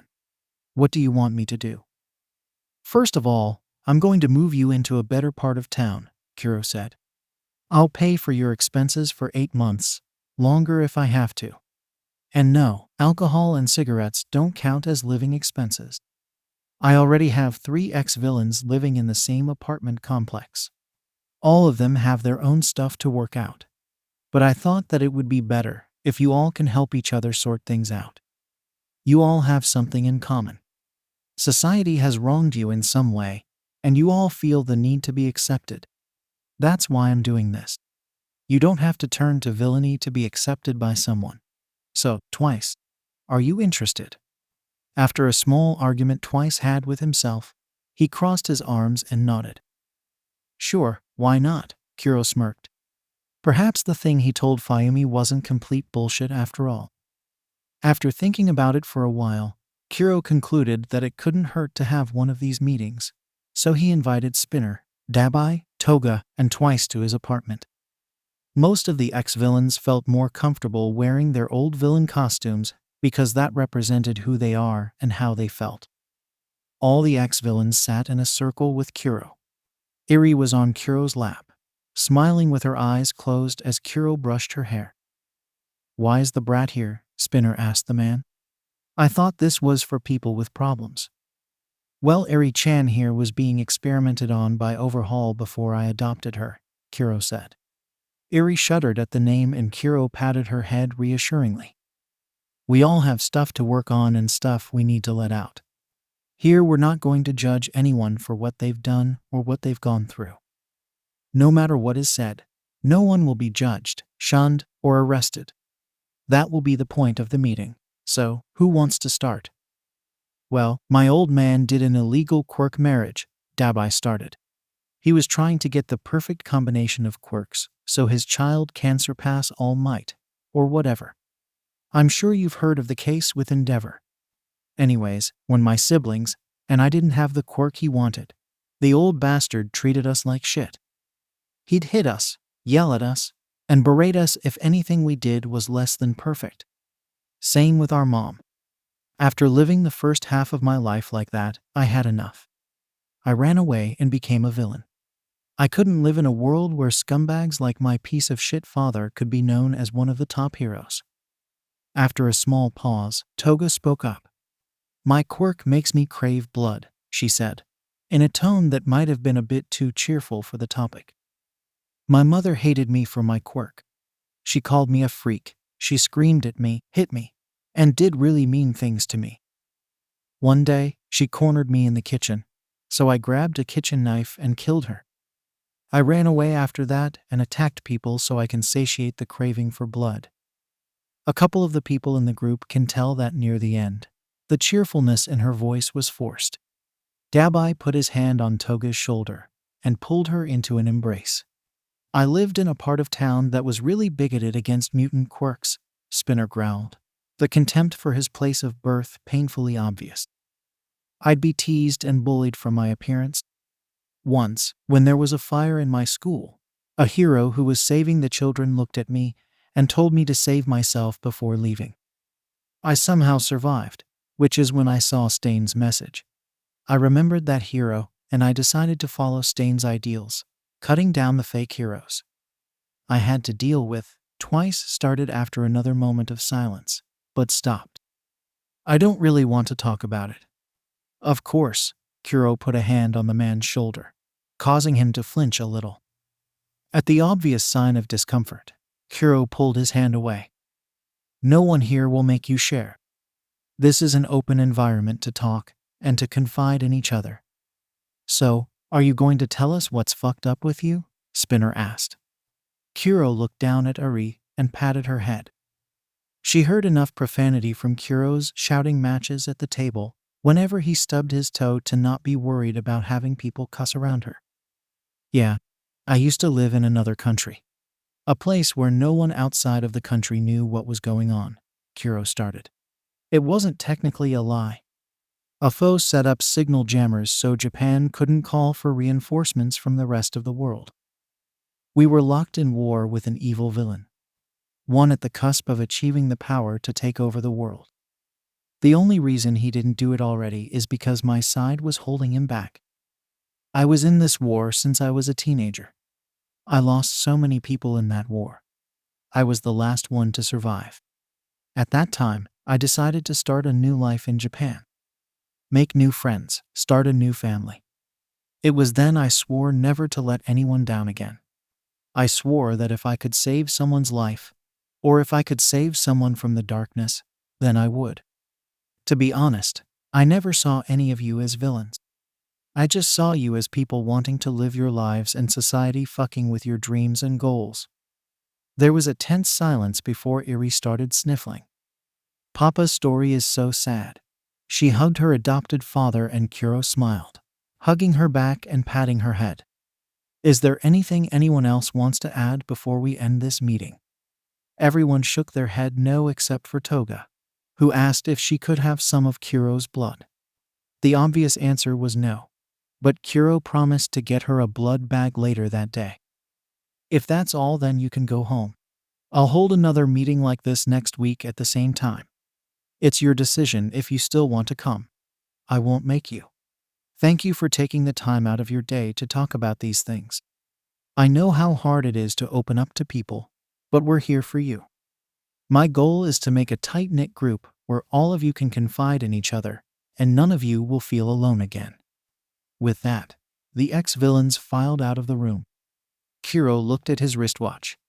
He had overnight patrols soon, and it was getting late. He looked at his daughter, who was sound asleep in his arms. He gently lifted her up and tucked her into bed, kissing her forehead before leaving for work.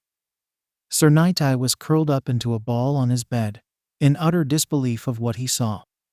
He kept on telling himself that it was a lie, a trick of the light. But no matter how much he told himself so, he knew it was the truth. He had been at this for a couple hours, but he decided that it was time. It was time to call All Might and tell him of the vision he just had.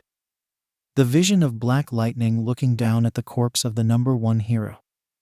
𝐬𝐻 was standing on a building, overlooking the city to see if there was any more villains to go after. A loud crash interrupted his thoughts, causing 𝐬𝐻 to turn around. Déjà vu, 𝐬𝐻 muttered to himself as he saw All Might standing there, with his arms crossed. Black Lightning, we need to talk. All Might's voice was serious. And for the first time 𝐬𝐻 had seen in this time around, All Might wasn't smiling. 𝐬𝐻 sighed, already knowing what was going to transpire in the next few minutes.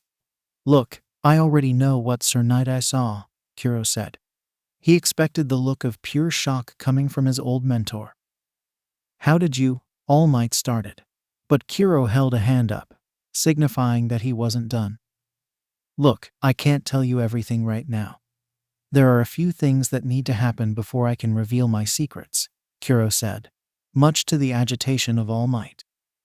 I know that you want answers, but this is important info. Info that can put even you in danger. What kind of person would be powerful enough as to be a danger to me for knowing such info? All Might asked, dreading the worst. I think we both know who, 𝐬𝐻 said, grimacing at the thought of that monster of a man. Anyways, here's my email. I'll answer any questions I can, but I can't tell you everything. There will be a time and place for that, and you will know when. 𝐬𝐻 handed All Might a slip of paper and vanished in a crackle of black electricity. All Might looked at the sheet of paper and gasped quietly as he read the contents. 𝐬𝐻 sighed as he logged on to his backup email when he got home to be bombarded with emails by Gran Torino, Sir Knight I, and All Might. Knowing Nezu, he was probably doing some techie 4D chess moves that 𝐬𝐻 can't even begin to comprehend.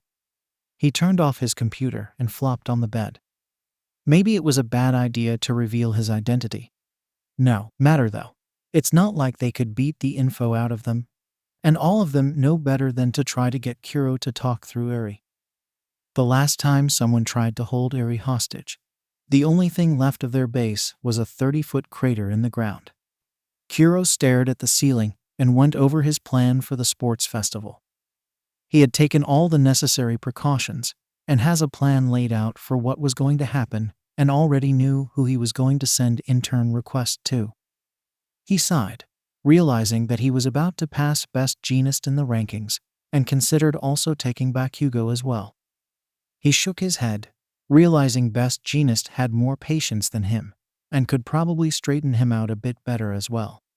He closed his eyes, figuring he should take a break once in a while. Izuku followed 𝐬𝐻 through the winding hallways of UA High, wondering what he wanted this time.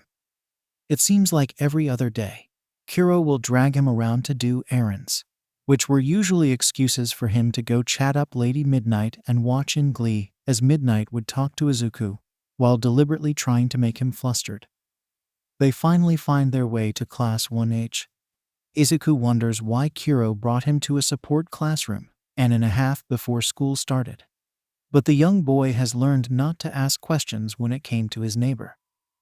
𝐬𝐻 knocked on the door and waited as several crashes and small explosions could be heard before someone, who Izuku recognized as 𝐴𝑊𝐿, opened the door. Ashes and burn marks peppered around his body.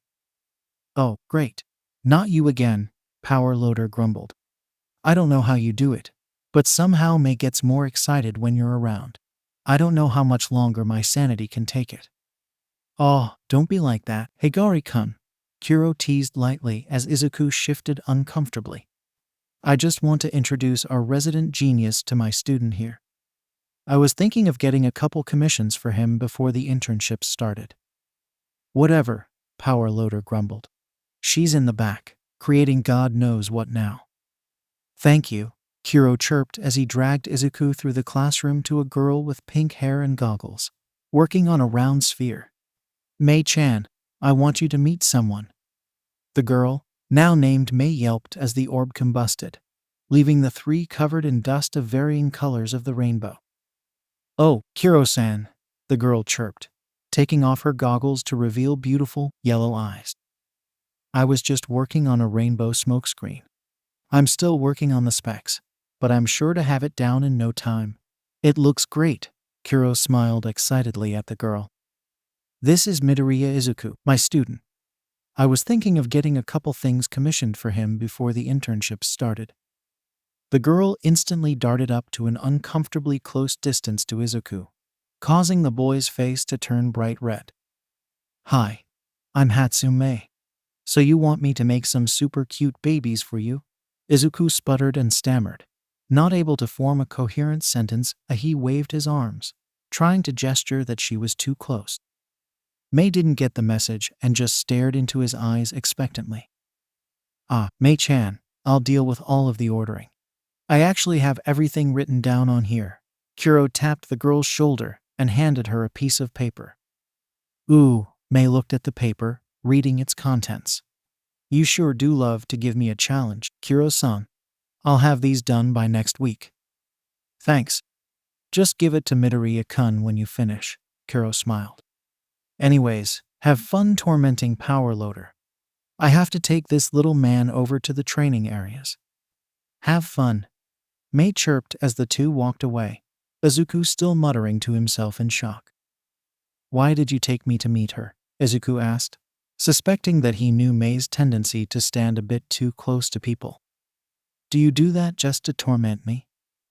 Usually yes, but there was another reason, Kuro smiled at the boy. Mei-chan is actually the one who makes all my gadgets, so I thought I'd introduce her. She's a bit eccentric, but I wouldn't trust anyone else to make them. You get your gadgets from a student? Izuku asked curiously. Most heroes around your ranking have entire companies working on their gadgets alone. That is true, but Mei-chan is a prodigy, Kuro stated.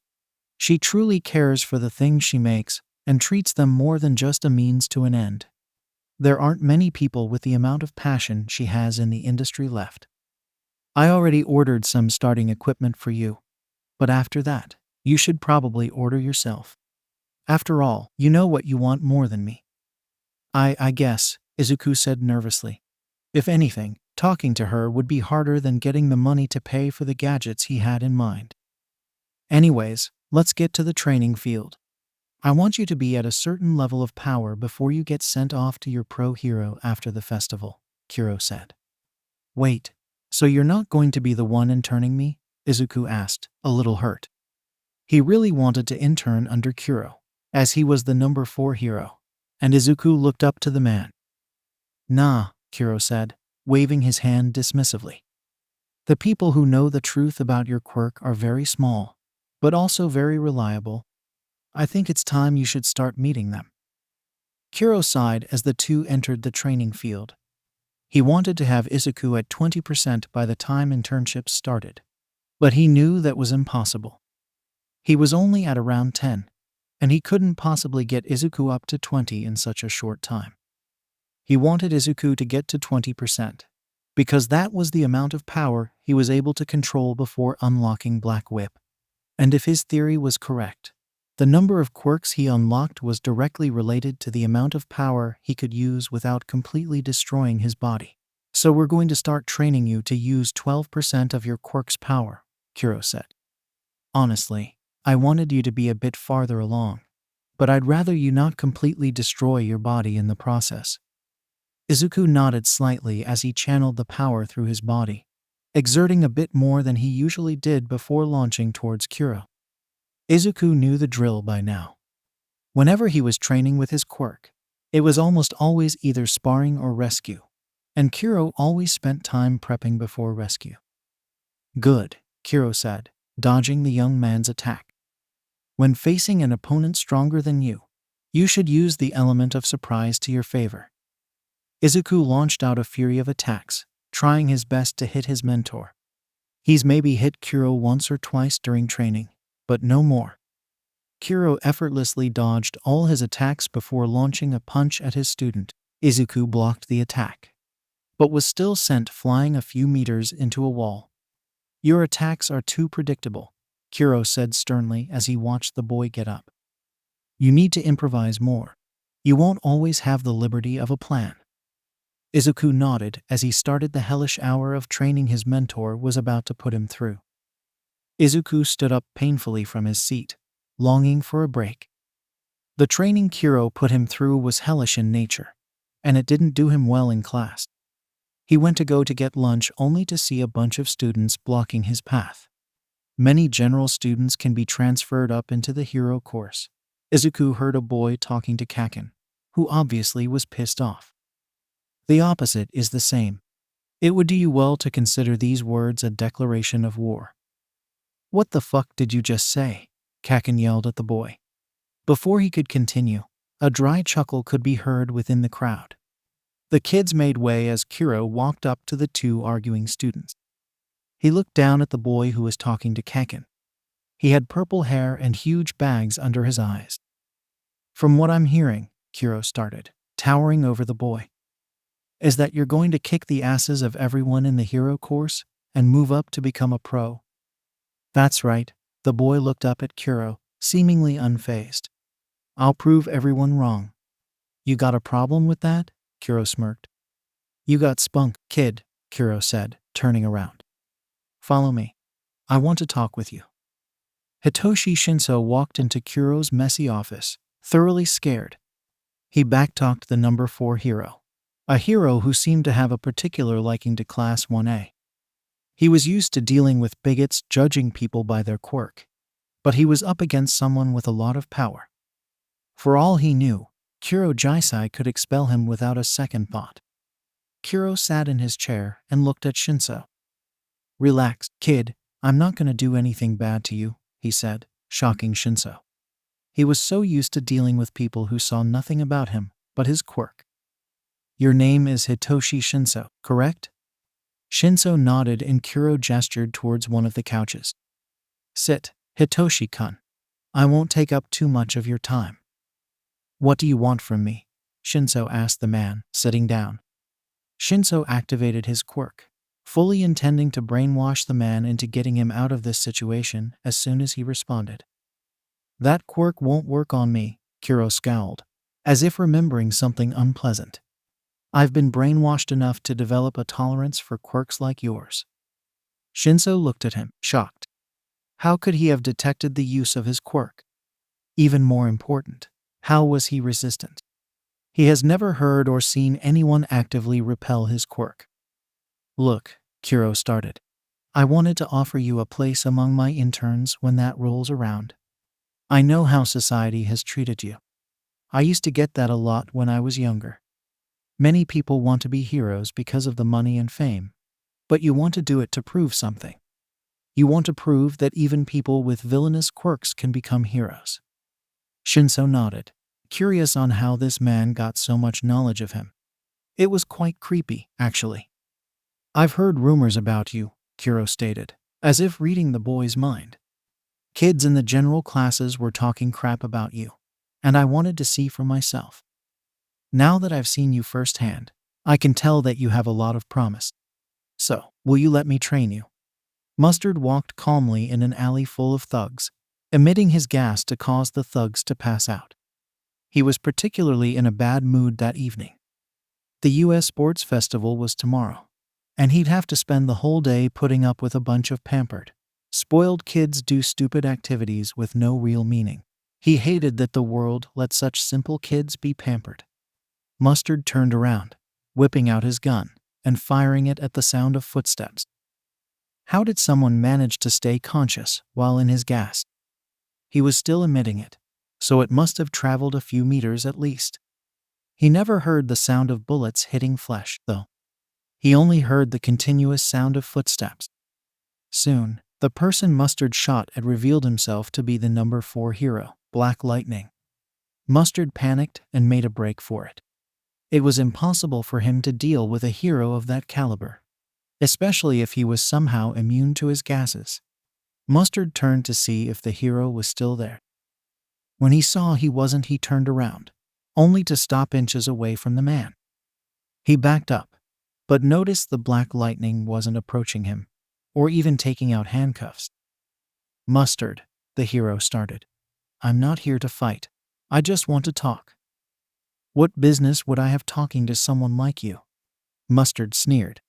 He knew where this man worked at. Mustard hated UA, the most prestigious school in Japan, where kids get pampered into being heroes. He hated it. He hated it so much. Look, I understand that you don't want to talk to someone who works at 𝐬𝐬. Black Lightning started, sighing as he shoved his hands into his pocket. I understand what you think and how you feel. There are definitely some things wrong with how 𝐬𝐬 and society as a whole works. I know that society has wronged you, and I'm here to give you a second chance. A chance to get your life together and live happily. After all, the best form of vengeance is to live life to the fullest. Mustard narrowed his eyes behind his gas mask, letting his gas disappear. And why would you want to give a villain like me a second chance? As far as I'm concerned, I'm content with living my life as it is. A hero is supposed to save people, Black Lightning said. All the heroes out there are busy saving the civilians, but no one thinks about the villains. I understand your feelings. I had to go through hell and back to get where I am today. Society shunned me as well, never thinking that I would become a hero, much like you. There weren't many people out there that really cared about you, and you never really got to live through your youth. I want to give you this chance to enjoy your teenage years, and have you grow up to become someone who can do good. Hell, maybe I can even make you a hero. I know you pride yourself in your skills, so why don't we put it to better use than just stealing and selling back weapons on the black market? Mustard paused to think. He had always wanted to become a hero, but society was too jacked to even recognize him. Now this man, one of the top-ranking heroes in Japan, was telling him that he could still achieve his dream, despite what others told him. He had never wanted to turn to a life of villainy, but circumstances lead him to a corner with no way out, until now. The young man looked at the hero and nodded. What do I need to do? 𝐀𝐦 was cleaning the table when she heard a knock on the door. It was unusual, since Mitsuki and Kuro usually only visit when Izuku and Kakin were not in school. She walked over and opened the door and saw Kuro, who should totally be at work right now. Don't you have work? She asked. I'm on paid time off, Kuro shrugged. Anyways, I was going to ask you for a favor. Of course, 𝐀𝐦 smiled at the man. Kuro was always there to help out around the house, and with anything 𝐀𝐦 needed despite his already huge workload. What can I do for you? I'm hosting a support group for some people who haven't had the best life, Kuro started. I thought I would ask you to come. I'm not implying that there's anything wrong with you, but I feel like you would be a positive influence on them. 𝐀𝐦 thought for a moment. It's really nice that you're doing something like that for these troubled people, she said sweetly. I would love to help out. Well, saving people doesn't just consist of punching villains and stopping crashing planes. Kuro smiled softly at the woman. It's in a couple hours, actually. I'll be in my apartment. 𝐀𝐦 nodded as she closed the door, pondering what to do for the support crew. A light bulb lit up in her head as she smiled. Yes, that was perfect. Toga was humming a tune as she paced around her apartment. Kuro had signed some papers so she could take the school day off.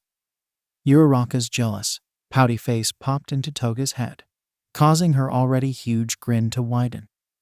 They had become rivals of sort. When they were not fighting for Izuku's attention, they were competing over everything. Even though they would bicker a lot, the two girls had a silent respect for each other, and they did consider each other friends. Haim-san, 𝗵𝗲 called from the living room. It's time to go, Toga gigged as she put on her old school uniform.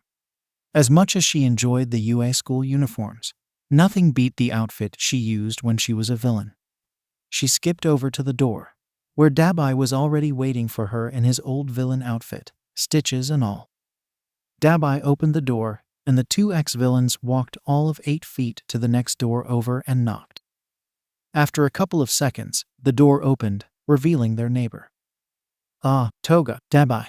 Come in, Kuro smiled as the two walked inside the apartment, realizing that the uncomfortable chairs that were there last week were replaced by couches and cushioned chairs. Twice and Spinner were already there, debating about whether or not Twice's measuring tape was as sharp as Spinner's sword, and a new person, a teenager with a gas mask and a normal high school uniform sitting alone, seemingly deep in thought. They took their seats next to each other as Kuro sat, leaving one empty seat. Right when Toga starting thinking about this new mystery person, a knock on the door was heard. Kuro smiled and bounded over, opening the door. Kuro and whatever person was at the door exchanged some pleasantries, being too far to be seen or heard. Toga was shocked when Kuro came back with Izuku's mother, holding a tray of home-baked chocolate-chipped cookies. "Thank you for having me, Kuro." 𝐴𝐻 smiled softly as she placed the tray of intoxicating cookies on the table in the center of the circle. "Now, does anyone want some cookies?" "Ooh, can I?" Toga squealed excitedly. She has had 𝐴𝐻's cookies before, and they were heavenly. "Please, please, please." "Of course, Himiko-chan." 𝐴𝐻 smiled softly at her son's friend. "Please, help yourself." Toga squealed excitedly as she took a cookie and munched on it, melting at the divine flavor of the chocolate. "Nah, I'm fine. I don't really like sweets," Twice said while taking two and eating them through his mask. "I would never deny your baking." 𝗬𝗲𝗍 smiled as he took a cookie. "I'll take one," Spinner smirked, taking a cookie and biting down. "Oh my god, what is this? This is amazing." 𝐴𝐻 chuckled as the lizard man excitedly finished his cookie. She softly smiled at the boy with a gas mask. "Now, no need to be shy. I made these cookies for all of you, so feel free to take them." "Are you sure?" the boy asked her. "You would really let someone like me have one?" "Of course, dear," 𝐴𝐻 said, her smile not wavering. "I hope you enjoy." "Thank you," the boy said wholeheartedly as he shyly plucked a cookie from the tray, lifting his mask slightly to nibble it. "It's delicious." "I'm glad," 𝐴𝐻 said softly. "Now, we have 2 new members," Kuro started. "Here we have Mustard, an ex-C rank villain, and 𝐴𝐻, my next-door neighbor. I asked her to come because she is a really sweet lady, and I thought you all would like another friend." "You flatter me." 𝐴𝐻's cheeks tinted red at the praise. She's seen all these people on TV before as villains, but wasn't scared. Kuro would protect her. He always did. "It's a pleasure to meet you all." "Anyways, let's get started," Kuro said, taking a cookie for himself, smiling nostalgically at the flavor of the cookie. 𝐴𝐻 was always curious about the look on the hero's face whenever he ate her cookies, but he avoided the question whenever she asked.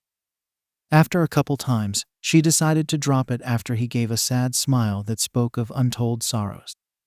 𝐴𝐻 sat silently as Kuro asked who wanted to start.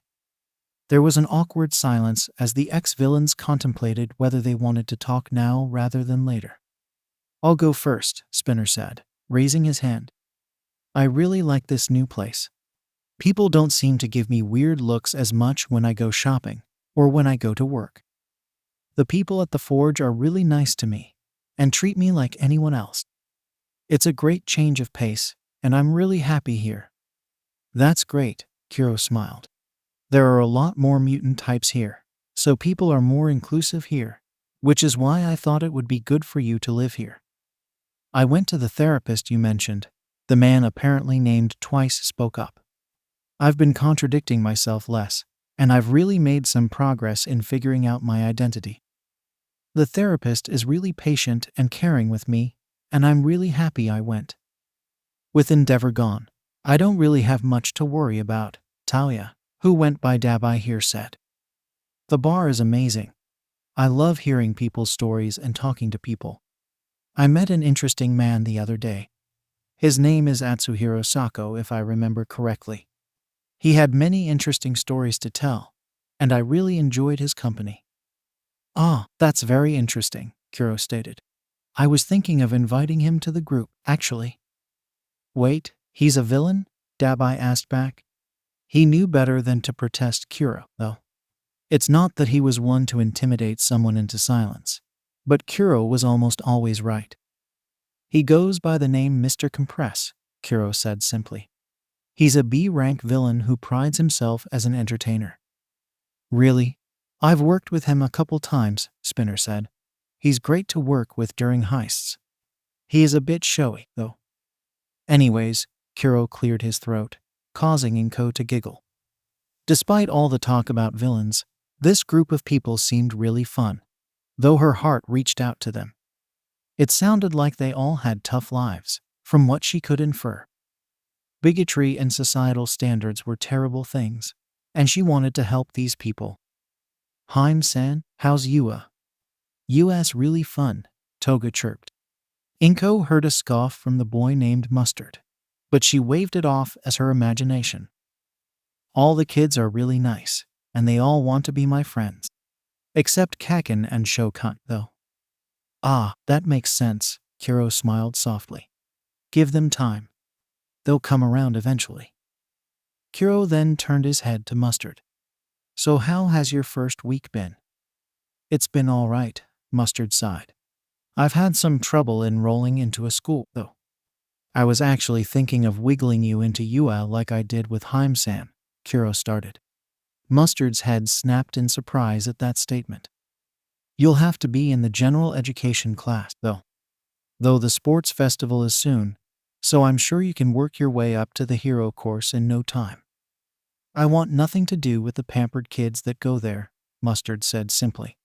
You'd be surprised how hard those kids work sometimes, Kiro said. Shigaraki Tamura and Kurogiri are both S-class villains.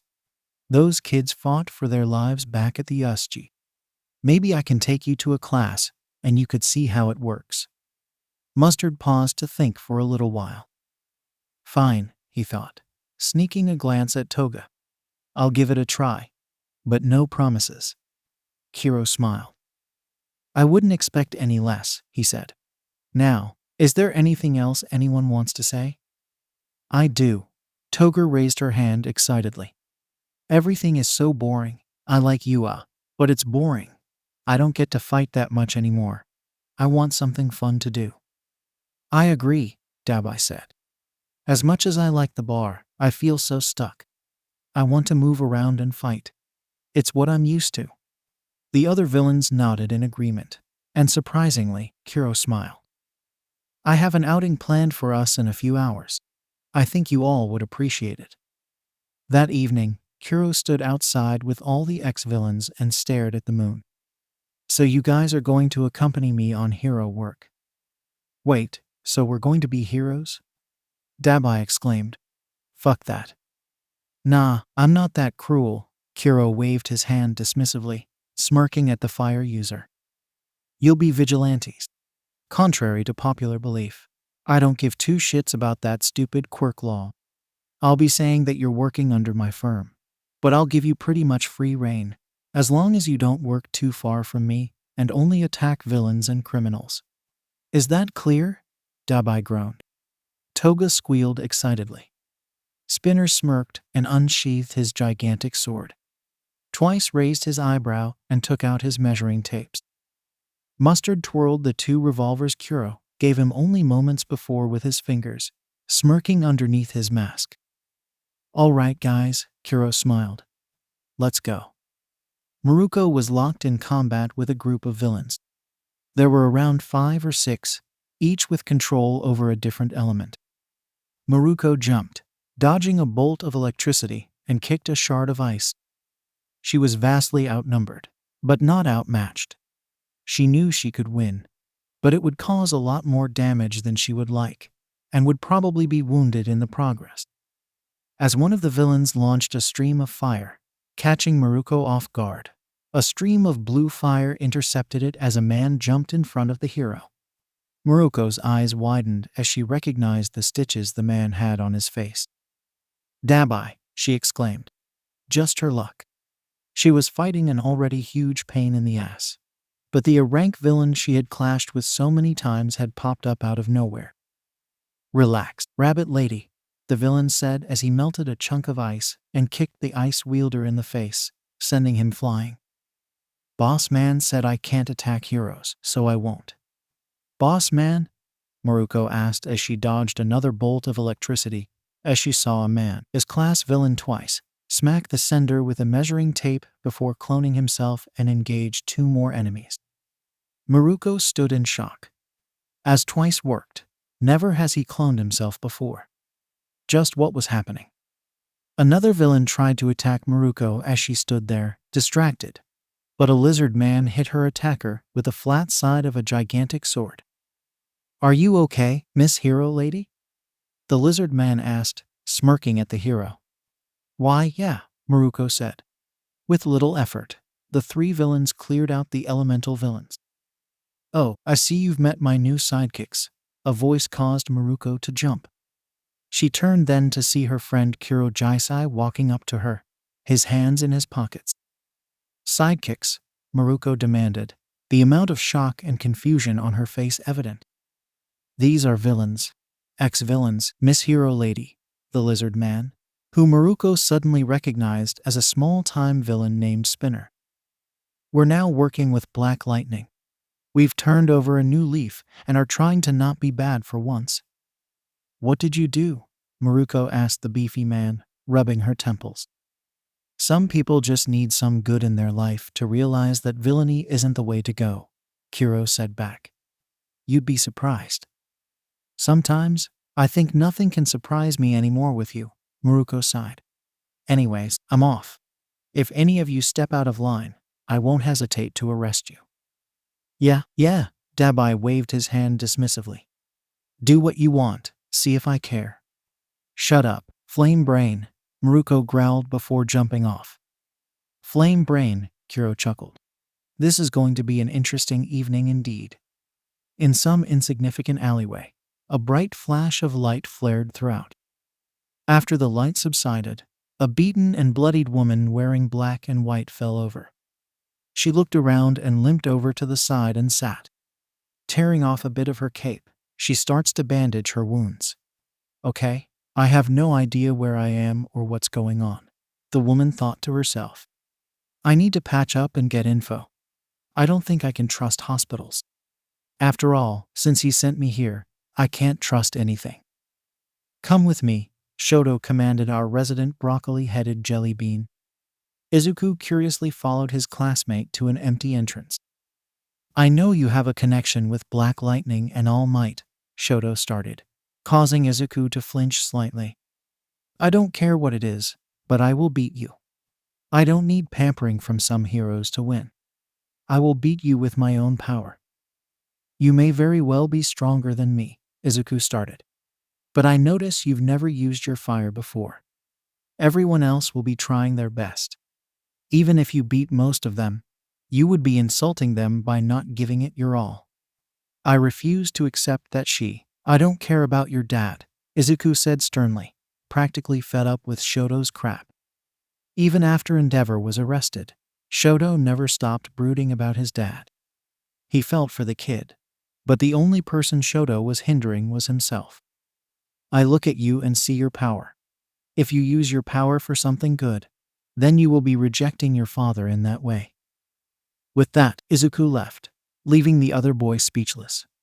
𝐀𝐦 cracked his knuckles as he got ready for work. He knew nothing crazy would go on at the festival, so he decided to spend time doing more important things. He took advantage of the quirk of the third user of One for All, Illusion Clone. Illusion Clone is a quirk that let 𝐀𝐦 clone himself.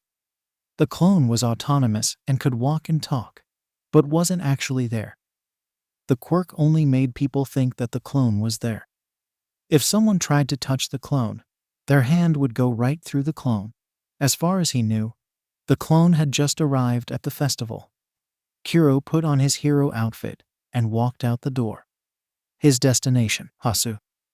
"Let's welcome Class 1A's player representative, Midoriya Izuku," Lady Midnight announced.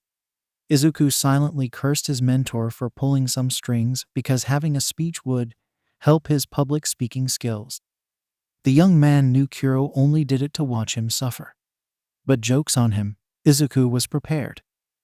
"As all of you know, we were attacked by villains a couple weeks ago. It was a harrowing event indeed, but it was a wake-up call for a lot of us," Izuku started, staring at one of the billboards right above the audience. "We now know how dangerous villains can be, and we wanted to be ready. We spent the past couple weeks working as hard as we can to get stronger, and now we will prove that we're not afraid. We're ready to take on the world and fulfill our jobs as heroes. We will not go further beyond. We will not go plus ultra. We will go even further, and we will prevail." Silence is what followed the boy's speech.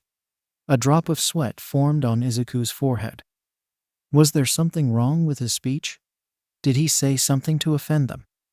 As the thoughts whirled through his head, a loud cheer from the crowd almost made Izuku jump. He smiled at the crowd before stepping down. As Kuro was dashing through the city on his way to Hasu, the memories of the clone flashed through his mind.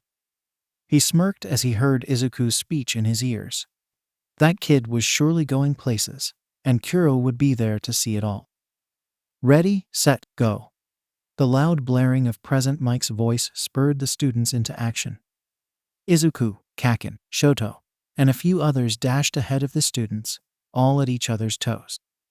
It seems that one of the general ed students has used his quirk to knock out a large majority of the students, Present Mike yelled, almost causing Izuku to look back. He had never heard of such a student with a quirk that powerful, much less one in the general ed class. If someone had a quirk that strong, they would have been put in the hero course. It turns out this student was just accepted into the school by recommendation just days ago. Just what more does this enigma known as Mustard have in store for us? Izuku passed another student as he pondered the new student. He's heard the name Mustard from Toga a couple times. From what he knew, Mustard was a shy kid and would react similarly to Izuku when Toga would get close to him.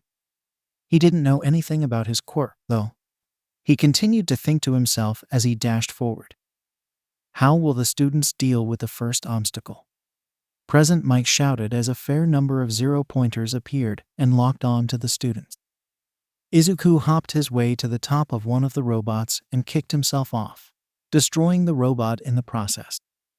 Wincing as Izuku realized that he had used more power than he had intended, he screamed in panic as he flew over the first and second obstacles and landed on his face. The unknown woman took a seat in a local bar. She thankfully had her wallet on her, so she was able to pay for the Shirley Temple she had ordered. The bartender took the money and started to brew her drink. Strange, the woman thought. That bartender looks just like 𝐀𝐦. She took a sip of the drink as she turned to look at the TV. She watched a boy fling himself across an obstacle course, the headline reading, "UA Sports Festival Live." The woman stared at the screen. Yes, the sports festival was going on right around the time she had her fight, but she didn't recognize any of the students. Things just kept getting weirder and weirder for the lady. "Excuse me, miss?" The woman looked up at the bartender who had gotten her attention. "You look like you need some medical attention. Would you like me to take you to the hospital?" "No thanks, I'm fine," the woman replied. "I honestly don't want to go to the hospital right now. I don't want to cause any unnecessary problems." For all the woman knew, this was a world created by him, and the hospitals would only prove to be bad for her. "I see." The bartender looked at her with a surprising amount of understanding. "Well, I know someone who can patch you up on the down low if you want. He may be a hero, but he's surprisingly empathetic towards our kind." "Our kind?" the woman asked. Right as the bartender opened his mouth to speak, his phone went off. "Sorry, I have to take this." The bartender put the phone to his ear. "What do you want this time?" "Wait, you made contact with who?" "You idiot." "All right, whatever. I'll be there in a couple minutes. You mind if I bring a +1? You know what? I don't care. Looks like she's in a similar situation to me." "No, her name is not 𝐀𝐦. Where did you get that? She doesn't even look like 𝐀𝐻. Anyways, I'll be there. Shut up." The woman looked in confusion as the bartender hung up the phone. "Hey, boss, Kuro's got himself into trouble. Gotta run." Without prompting, he grabbed the woman and ran out of the bar, launching the two in the air, much to the protest of the woman. She tried to escape using her quirk, but the bartender kept a tight hold of her. "Sorry, pretty lady, but this is important. My friend needs a little help, and if he's in a good mood, I'm sure he'll patch you up without killing you." Just in time, Kuro thought as a blade sunk into his arm. He had jumped in between Stain and 𝐀𝐦, right as Stain was going to strike. Since 𝐀𝐦 had really thick skin from all the times he's gotten cut and beaten during the war, he wouldn't take as much damage as the other hero. Go, 𝐀𝐦, get out of here. But what about you? 𝐀𝐦 asked the number 3 hero. Don't worry about me, I'll be fine, 𝐀𝐦 shouted at the man. Now go. 𝐀𝐦 nodded as he used the boosters on his arm to dash away. 𝐀𝐦 then looked the hero killer in the eye. I won't let you kill anyone. Why? Stain asked the man as he licked his blade, immobilizing 𝐀𝐦. All you heroes are fake, treating heroism as a job, as a means for fame and fortune. None of you heroes are real. None of you are like All Might. That may be true, 𝐀𝐦 started, his plan already spinning into action. But even if 𝐀𝐦 is a fake hero, or even if I'm a fake hero, it is still my job to save lives. Perhaps one day, we can change. I understand how you feel, Stain. I understand how fucked up this society is, and how the hero system isn't the best. I know that there needs to be change, but the lives of these fake heroes are still lives. And as a hero, it is my job to keep their lives safe. There does need to be change, but this isn't the way to go about it. Killing heroes will just instill fear, and desperation and despair is the exact opposite of the hope All Might instills in us. I've been working hard to change the hero industry from the inside, without bloodshed. I could really use someone like you, Stain. Please, join me. Stain paused for a second. This man, he understood. He could see it in the eyes of this man that he was telling the truth. But he was still in the way. He needed to be eliminated. You're a true hero, Black Lightning, Stain said respectfully. If the circumstances were different, I would have allowed you to kill me, but you are in the way. As such, you must die. As Stain raised his blade to finish off Talia's benefactor, a torrent of blue flames raged towards the hero killer, causing him to jump away. Talia and the woman landed behind Stain, who turned to face the ex-villain. 𝗬𝗲𝗍, the hero killer sneered. I don't understand why you're helping a fake like him. He's no fake, Talia replied. He saved my life and gave it purpose when no one else would. He's a true hero. Stain sneered as he stared daggers at the two. I'll retreat for now, but if either of you get in my way again, I'll kill you. With that, the hero killer jumped away, quickly leaving his sight. Nice of you to show up, 𝐀𝐦 said as he unfroze, shaking his hands and rubbing his wrists. He then looked to the woman, and a small hint of shock arose in his face, almost as if he recognized the woman. And who's this? Well, she's… Talia blanked as he looked at the woman with confusion as she shot him a glare. Actually, I don't know. I took her with me on impulse. What's your name again? I never asked. The woman sighed as she massaged her temples. My name is Shimura Nana. Now can I finally ask what the hell I'm doing here? 𝐀𝐦's face turned a pale sheet of white that Talia had never seen on the man before. For the first time, it truly looked like the man didn't expect for this to happen. Well, shit, so let me get this straight, Nana said, massaging her temples.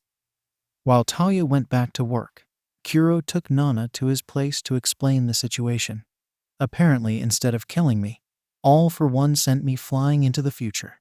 Toshinori is the number 1 hero, and All for One is still alive with my grandson as his successor.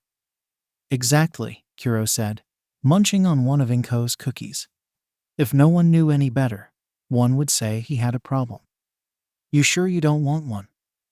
No, I want to see my student, Nana demanded, seriously resisting the urge to have a cookie for some unknown reason. Well, you'll have to wait until the festival is over, 𝐀𝐦 said. Yagi-kun is watching over his successor. He already has his successor? Nana asked. Man, I've been gone for a while. Yeah, 𝐀𝐦 said. So, who is it? Nana asked, curiously. Me. Izuku dodged another pillar of ice. Why aren't you using your fire? I will not use his power, 𝐡𝗏 dodged another punch from Izuku and tried to blast him with ice. But Izuku shattered it with his foot. "It's not his power," Izuku yelled back. "It never was. Don't let him control you from behind bars. It's your power." Something clicked in 𝐡𝗏 as he jumped back, smirking as a huge torrent of fire burst from his side. "Claiming you'll win while helping an enemy, huh? You have a death wish, don't you?" "No, I'll still win," Izuku proclaimed as his energy spiked, blood spurting from his arms and legs from overexertion. "But helping someone will always be more important." The two smiled as they charged each other as 5 pillars of concrete extended between them. But it meant nothing as the two titans clashed. Inji smirked in his jail cell. That was his son. He thought back to all of the things he did to his son. Maybe Kuro was on to something. He lowered his head in shame as he slowly started to realize what he did to his family. It was too late now. He already made his mistakes. He silently hoped that wherever they were, his family was happy without him, and he wished he could have done better. "So cool," 𝐬𝐬 glowed on Fayumi's lap. The class was sitting in front of a TV screen and watching the sports festival. "I want to be just like 𝐬𝐸 when I grow up. Todoroki is so cool. Midoriya is amazing." Fayumi smiled softly as she wiped her eyes behind her glasses. 𝐡𝗏 was finally accepting himself. She put a hand on 𝐬𝐸's head. "Yeah, your brother is really cool." A tear fell down Rei's cheek and fell on the bed as she watched her son on the television screen. "𝐡𝗏," she whispered, "I'm so proud." "That's my little brother," Tauya smirked as he served another drink. "Really?" A slightly tipsy Compress took another shot and slammed his glass on the table. "He's quite the showman. You should be proud." "Of course I am," Tauya said, smiling at the television. "Speaking of showmen, I have a proposition for you." "Oh?"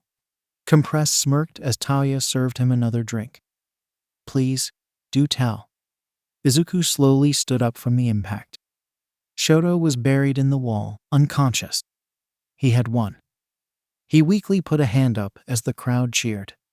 "That's him," Kuro said as he took a sip of milk. "What do you think?"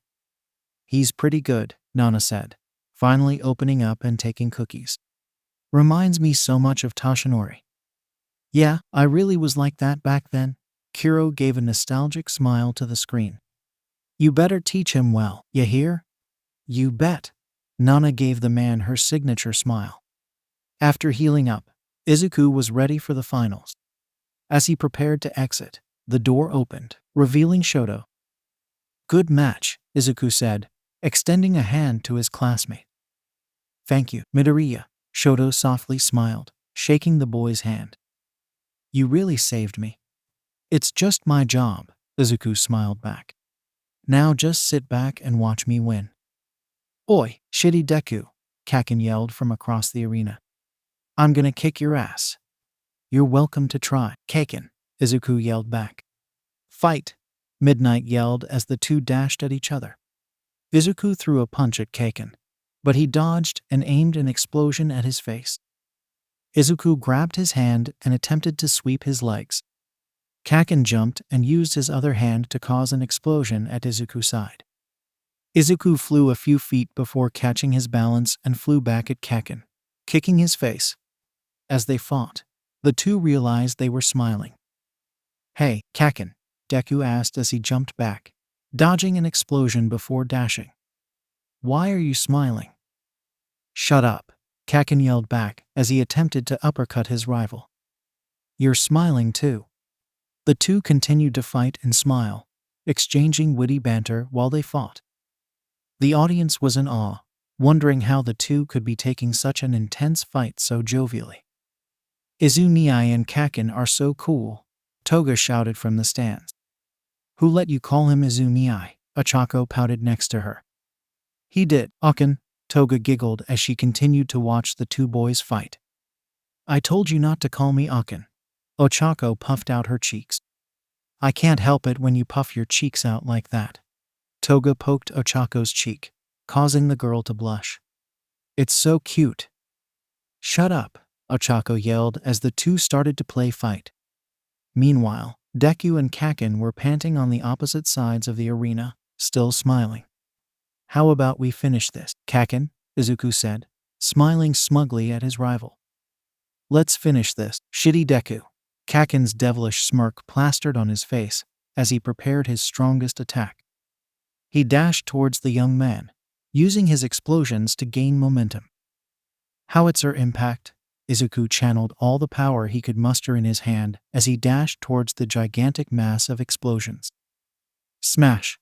The resulting impact would have blown up the entire stadium if the heroes weren't there to subside the explosion before that could happen.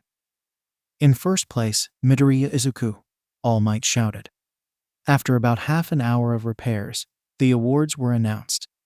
While both were unconscious, 𝐀𝐦 had sustained more damage, and that was how Izuku was given the win. Izuku smiled as he received the first-place medal from his teacher and idol. "Hey, Deku!" 𝐀𝐦 called Izuku from the second-place stand. "I'll kick your ass next time," Izuku smiled as the two firmly shook hands. "I'll be waiting." A few minutes after the festival, All Might took his phone and looked at the number. It was Kuro's. Kuro only called when something was important, and he couldn't make it there in person. All Might answered and put the phone to his ear. "What's up, Black Lightning? Can you come over to my place? It's urgent," Kuro said from the other side of the phone. His surroundings were deathly quiet. "I'll be there," All Might said, hanging up the phone and dashing towards Kuro's apartment. Kuro never used the word urgent. Ever. All Might jumped from building to building, ready to support his friend and comrade at a moment's notice. He landed on Kuro's front step and knocked on the door.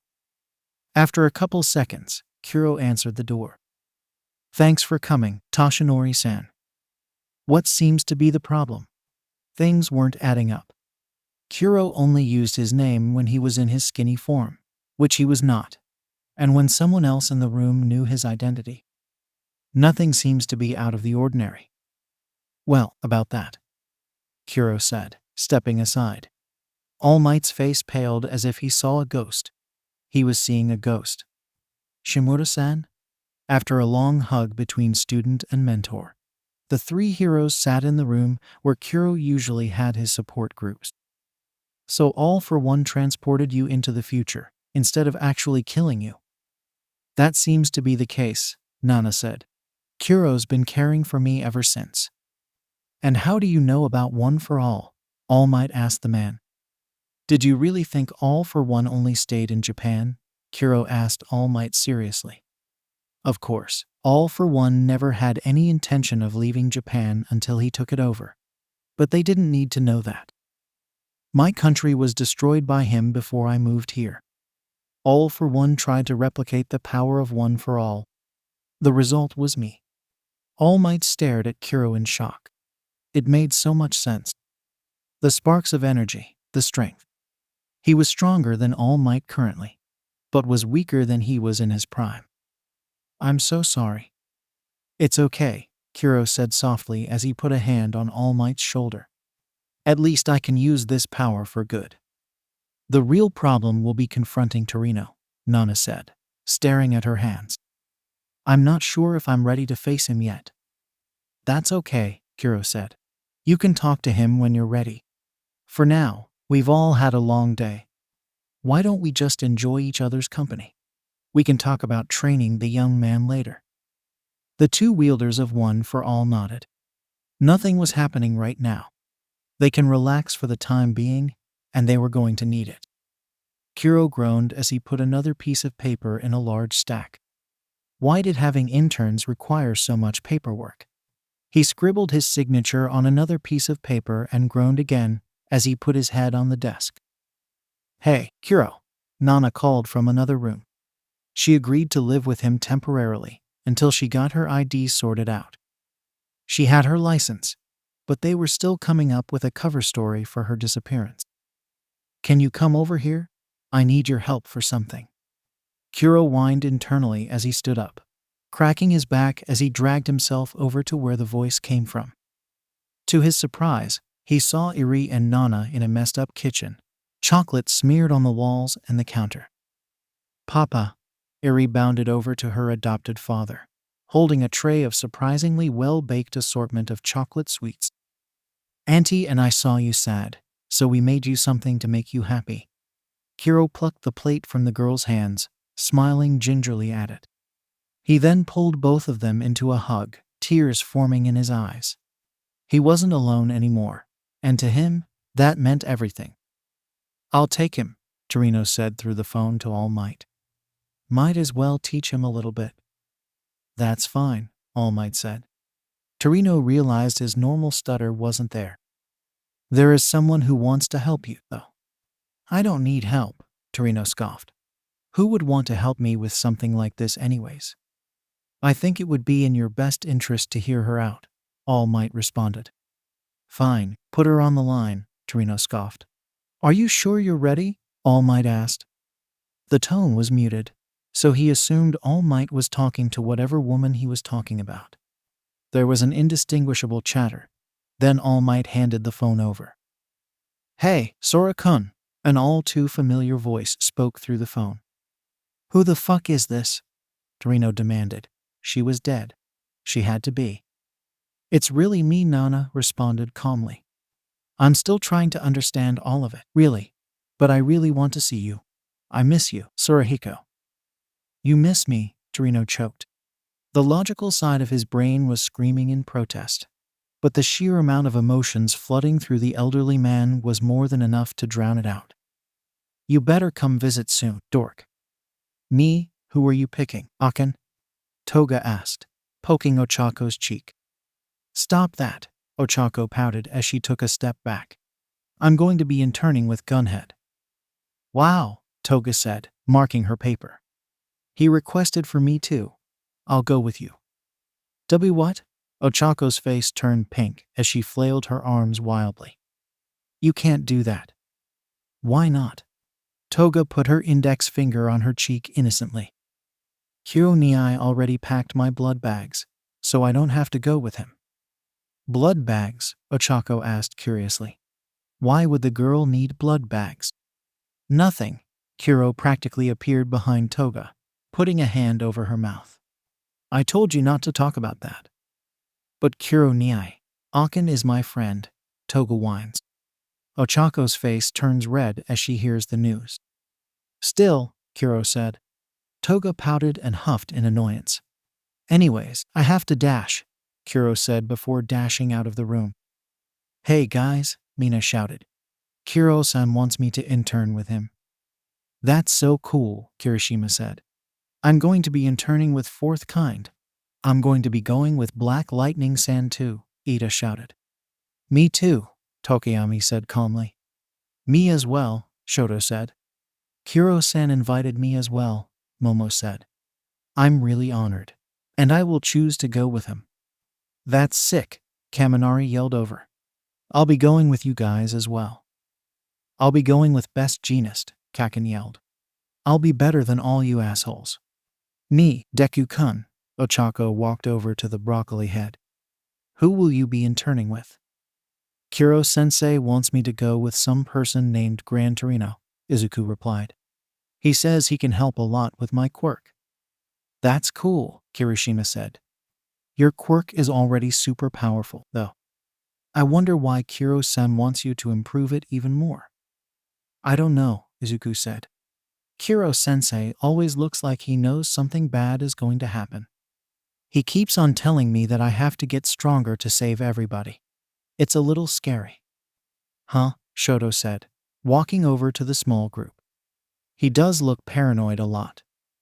"Weird," Izuku mutters to himself, promising himself to ask Kiro about it later. Kiro smirked as he saw the interns lined up before him. From Class 1A, he had selected Kaminari Denkai, Yaoyorozu Momo, Tokoyami Fumikage, Todoroki Shoto, Ashido Mina, Hanta Siro, Hagakure Toru, and Tenya Ida. From Class 1B, he had selected Awase Yosutsu, Kiruwaro Shihai, Kendo Itsuka, Kodai Yui, Shota Nirangeki, Tsunotori Pony, and Shiozaki Ibara. From Class 1C, He had selected Mustard and Hitoshi Shinso. Yes, that was a lot of interns, but he knew it was worth it. He knew that he had to prepare for whatever upcoming mayhem would ensue. Soon, his existence as a threat and Nana's survival will leak to All for One, and he will take precautions. He needed to prepare the students for anything if another war were to break out. He wouldn't let them die.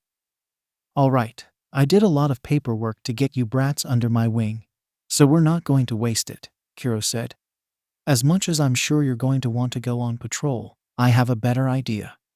Excuse me, Black Lightning-san, Ida proclaimed loudly while raising his hand.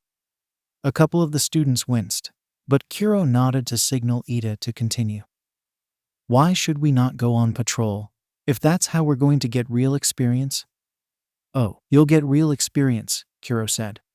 Now would be the right time for me to introduce you to my assistants, and those who will be aiding me in your teachings, the Vanguard Action Squad.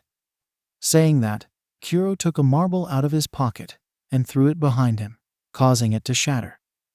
As it did, twice, Dabai, Spinner, and Mr. Compressed.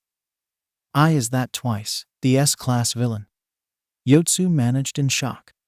Most of the students, save for Mustard, were in a similar state of shock. Ex-villain, Dabai corrected. We 4-0 Kiro a lot. While we were running around, thinking we had no chance of redemption, Kiro saved us and gave us a reason to live. Right now, our reason to fight is to prepare you brats and to beat you all into full-fledged heroes. Got it? The students gulped and nodded. All right, Kiro clapped his hands. The 17 of you will be training with these 4 while I individually call on you so I can learn about you and create a personalized training regimen for all of you. Understood? Hi, Sensei. The interns chanted as they prepared for their hellish training. After all, these were villains they were dealing with. A S-class, and a class, a B-class, and a C-class respectively. This wasn't going to be easy. Ida-kun, Kiro said as Ida entered the training room. I've been thinking about your quirk. I actually ordered something to help you with your overheating problem. Really, Black Lightning-san? Ida asked in shock. The number 2 hero was investing time and money into his well-being. You didn't have to. Nonsense, Kiro waved his hand dismissively. Even before I selected you all as interns, I saw all of you as my own students, and if I can, I will do anything to help you better yourselves. Ida hesitantly nodded as Kiro took out a small device. It was a small cube with a screen and a little nozzle. This is something you can attach to your boots magnetically, he started. It has a built-in thermometer and is programmed to spray liquid nitrogen when the thermometer reaches a certain temperature. That's so simple, yet I think it would work, Ida said, taking the device as Kiro handed it to him. Kiro fished out another one from his pocket and gave it to Ida as well. Thank you so much, Black Lightning-san. No problem, Kiro said. Now give 'em hell. Show those villains what it takes to be a real hero. Tokiyomi slightly panicked when he entered the pitch-black room. Maybe he entered the wrong room. Either way, it would be wise to get out before Dark Shadow was let loose. He turned to exit, but right as he did, the door closed behind him. No, he shouted as the complete darkness took over, a signal for Dark Shadow to take over. He tried to fight it, but it was no use. His second half had fully taken over. Dark Shadow, Kiro's voice could be heard in the darkness. Kiro. Dark Shadow's voice roared in the pitch-black training room as he launched an attack, destroying several machines. What is the meaning of this? I wanted to talk, Kiro said, footsteps approaching the beast. Soon, he put his hand on the beast's shoulder. Look, I know it's hard to control yourself in the dark, and I want to work on that. We'll spend this week working on controlling yourself in the dark, so you and Tokiyomi-kun can work in the darkness as well as the light. Does that sound okay to you? Without responding, Dark Shadow threw an uppercut at Kiro. Kiro didn't move, taking this hit. He spit out some blood and smirked. Got that out of your system? No, Dark Shadow mumbled, yet noticeably calmer. Well, that means that we're going to have a long week ahead of us. Holy shit, 𝐀𝐦 yelped as she walked in the training room and saw a bruised 𝐬𝐸 wielding 2 hammers that were twice his size, a huge smirk on his face. Are you okay, Black Lightning-san? Please, call me 𝐬𝐸, 𝐬𝐸 said calmly, despite his injuries. Your quirk is Giant Fist, right? Why, yeah, 𝐀𝐸 said, still slightly concerned for her new mentor's health. Great, 𝐬𝐸 said, flinging the 2 hammers in front of him, the sheer mass creating a crater in the ground. Try lifting one of those. 𝐀𝐸 silently nodded as she enlarged her hands and wrapped them around one of the handles. She tried to lift it with as much strength as she could muster, but it only barely lifted off the ground. After a little while, she gave up, letting the hammer fall to the ground. Not bad, 𝐬𝐸 said as the girl sat down, panting. When you can lift both hammers at the same time, you can keep them. Really? 𝐀𝐸 gawked at the notion. She wasn't sure whether she didn't believe the fact that the pro hero would let her keep them, or the fact that he believed she could even lift one by the end of the week more. Yeah, 𝐬𝐸 said. As long as you put your mind to it, you can do it. Thank you, 𝐬𝐸-sensei. 𝐀𝐸 stood up and bowed respectfully as 𝐬𝐸 smiled softly at the girl. Ni, 𝐬𝐸-san. Mina bounded into the training room. What have you been doing in here? 𝐀𝐸-chan said you were really beat up. 𝐬𝐸 was in the process of putting the hammers away when Mina entered. He turned around, revealing his bruises. Oh, just stuff and things, he ignored the gawking Mina. Nothing too much. Anyways, I wanted to work on incorporating your quirk into your fighting. I already do that well, 𝐬𝐸-san, Mina chirped. I mean, I want you to incorporate it into an actual fighting style, 𝐬𝐸 said, smirking. Mina paled. She knew the look on his face. It was almost never good. So I'm going to teach you martial arts. 𝐈𝐼 walked into the training room, tentatively, not knowing what to expect. The villains had been pretty tough on the interns, and she didn't know what to expect from 𝐬𝐸. From what the media portrayed, Black Lightning was a cold and calculating hero who did his work with deadly efficiency, taking down the entire Yakuza single-handedly. Shiozaki-san, 𝐬𝐸 said as he walked out of the trees, dusting himself.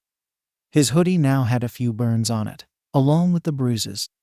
𝐈𝐼 was surprised that interning with a couple students had wounded the hero this much.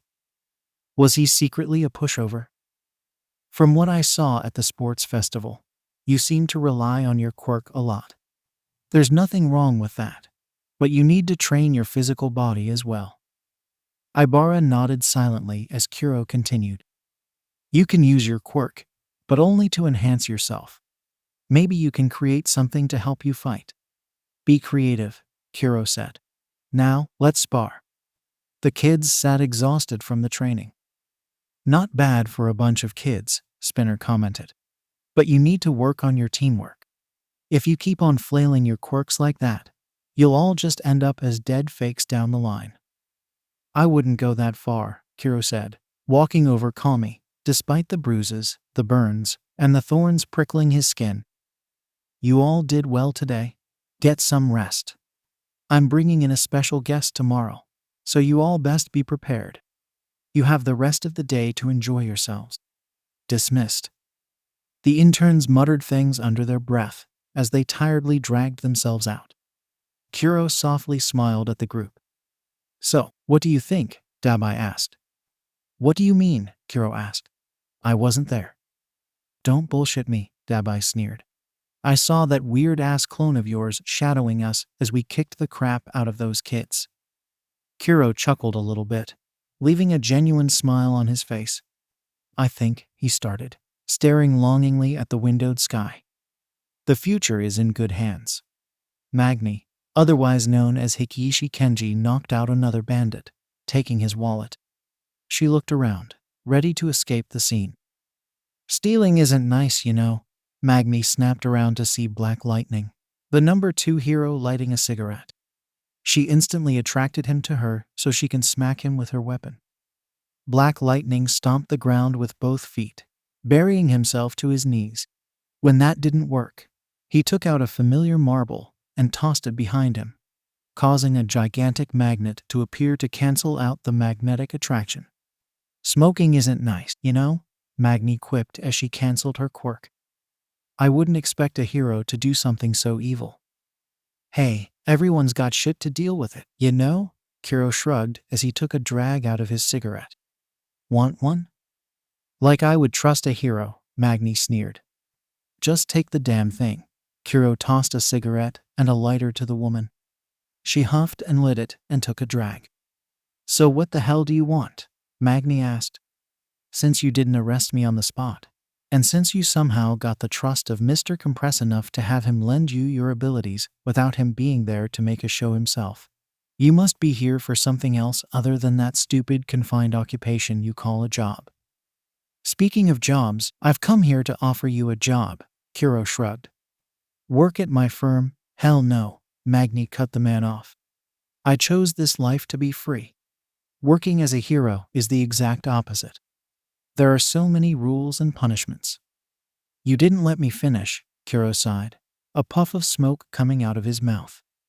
"Look, I know how you want your life to be, and frankly, I'm not gonna stop you. I actually joined the hero organization to try and convince them to be a bit more liberal. I've already hired some ex-villains, so you won't be alone.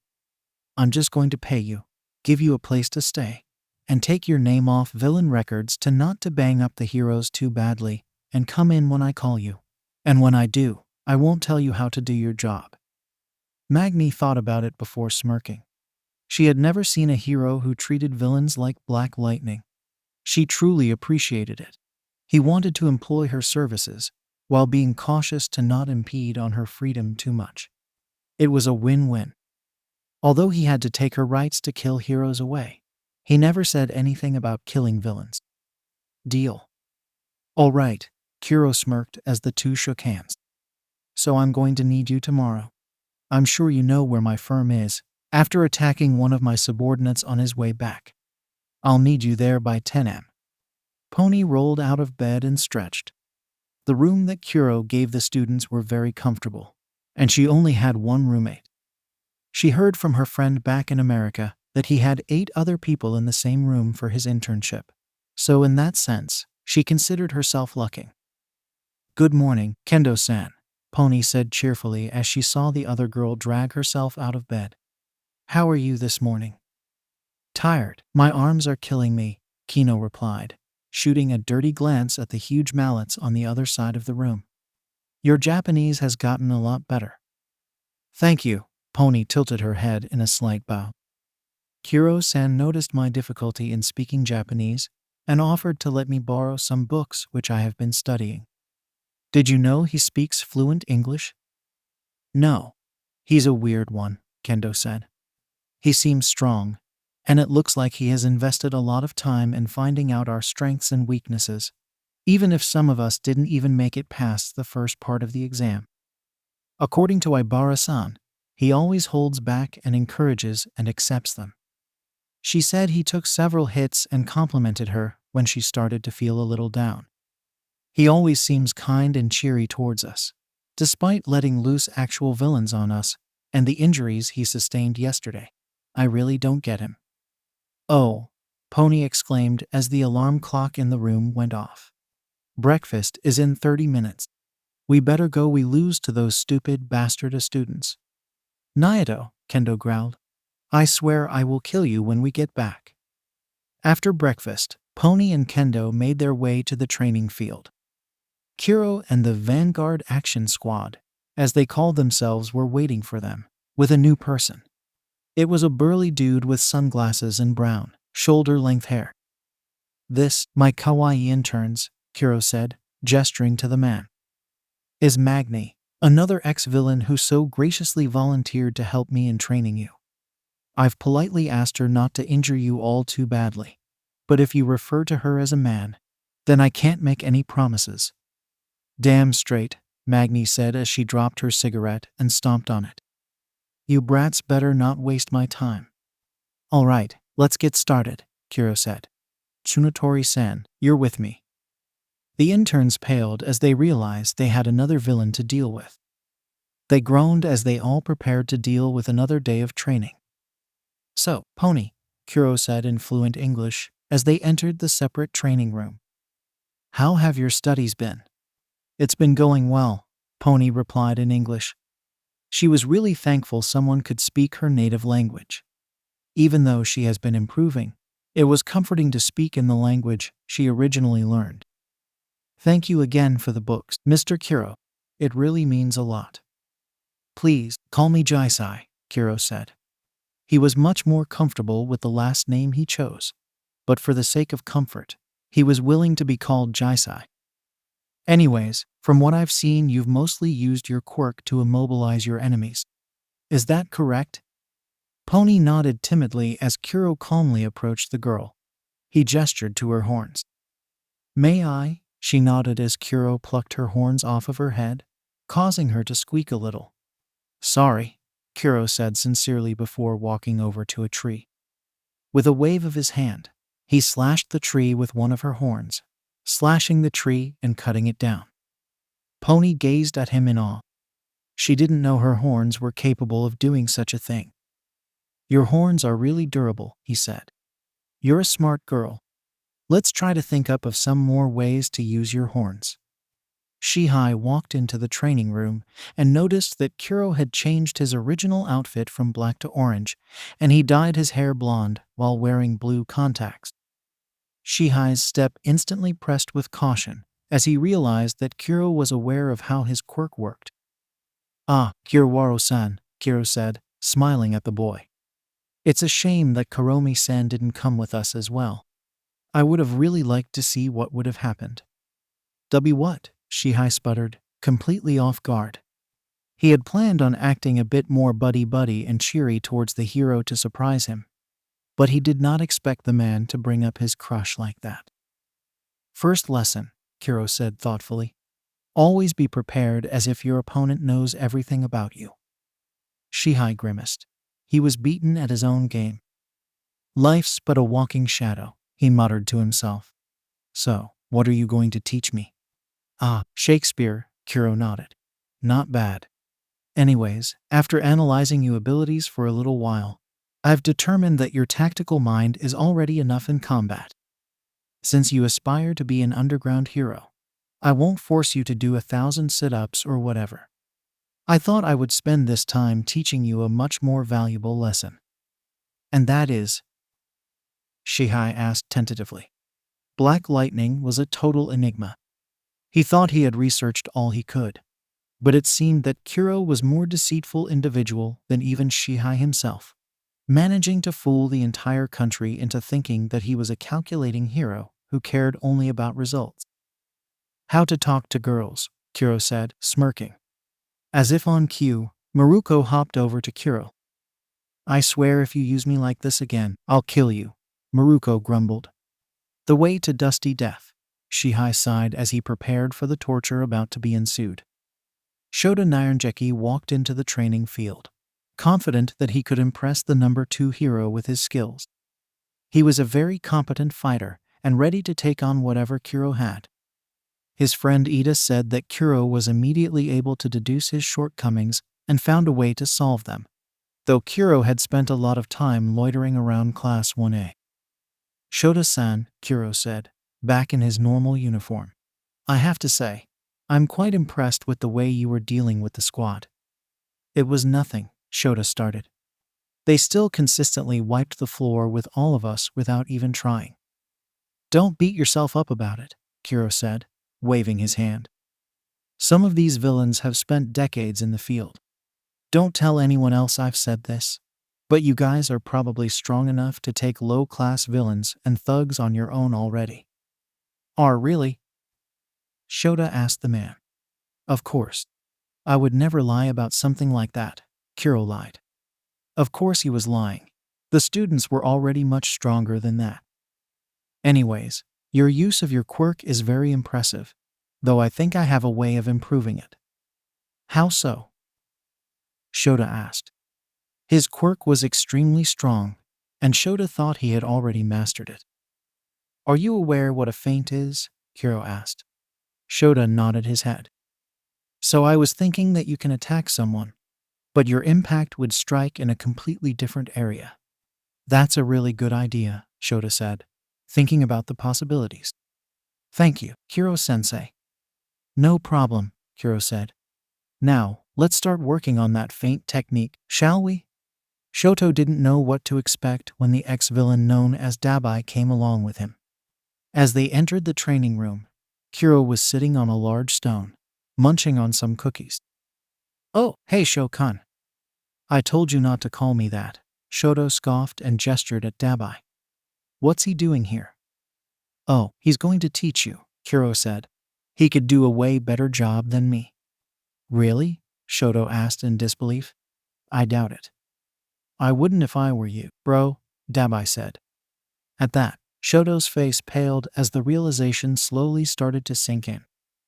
Taoya?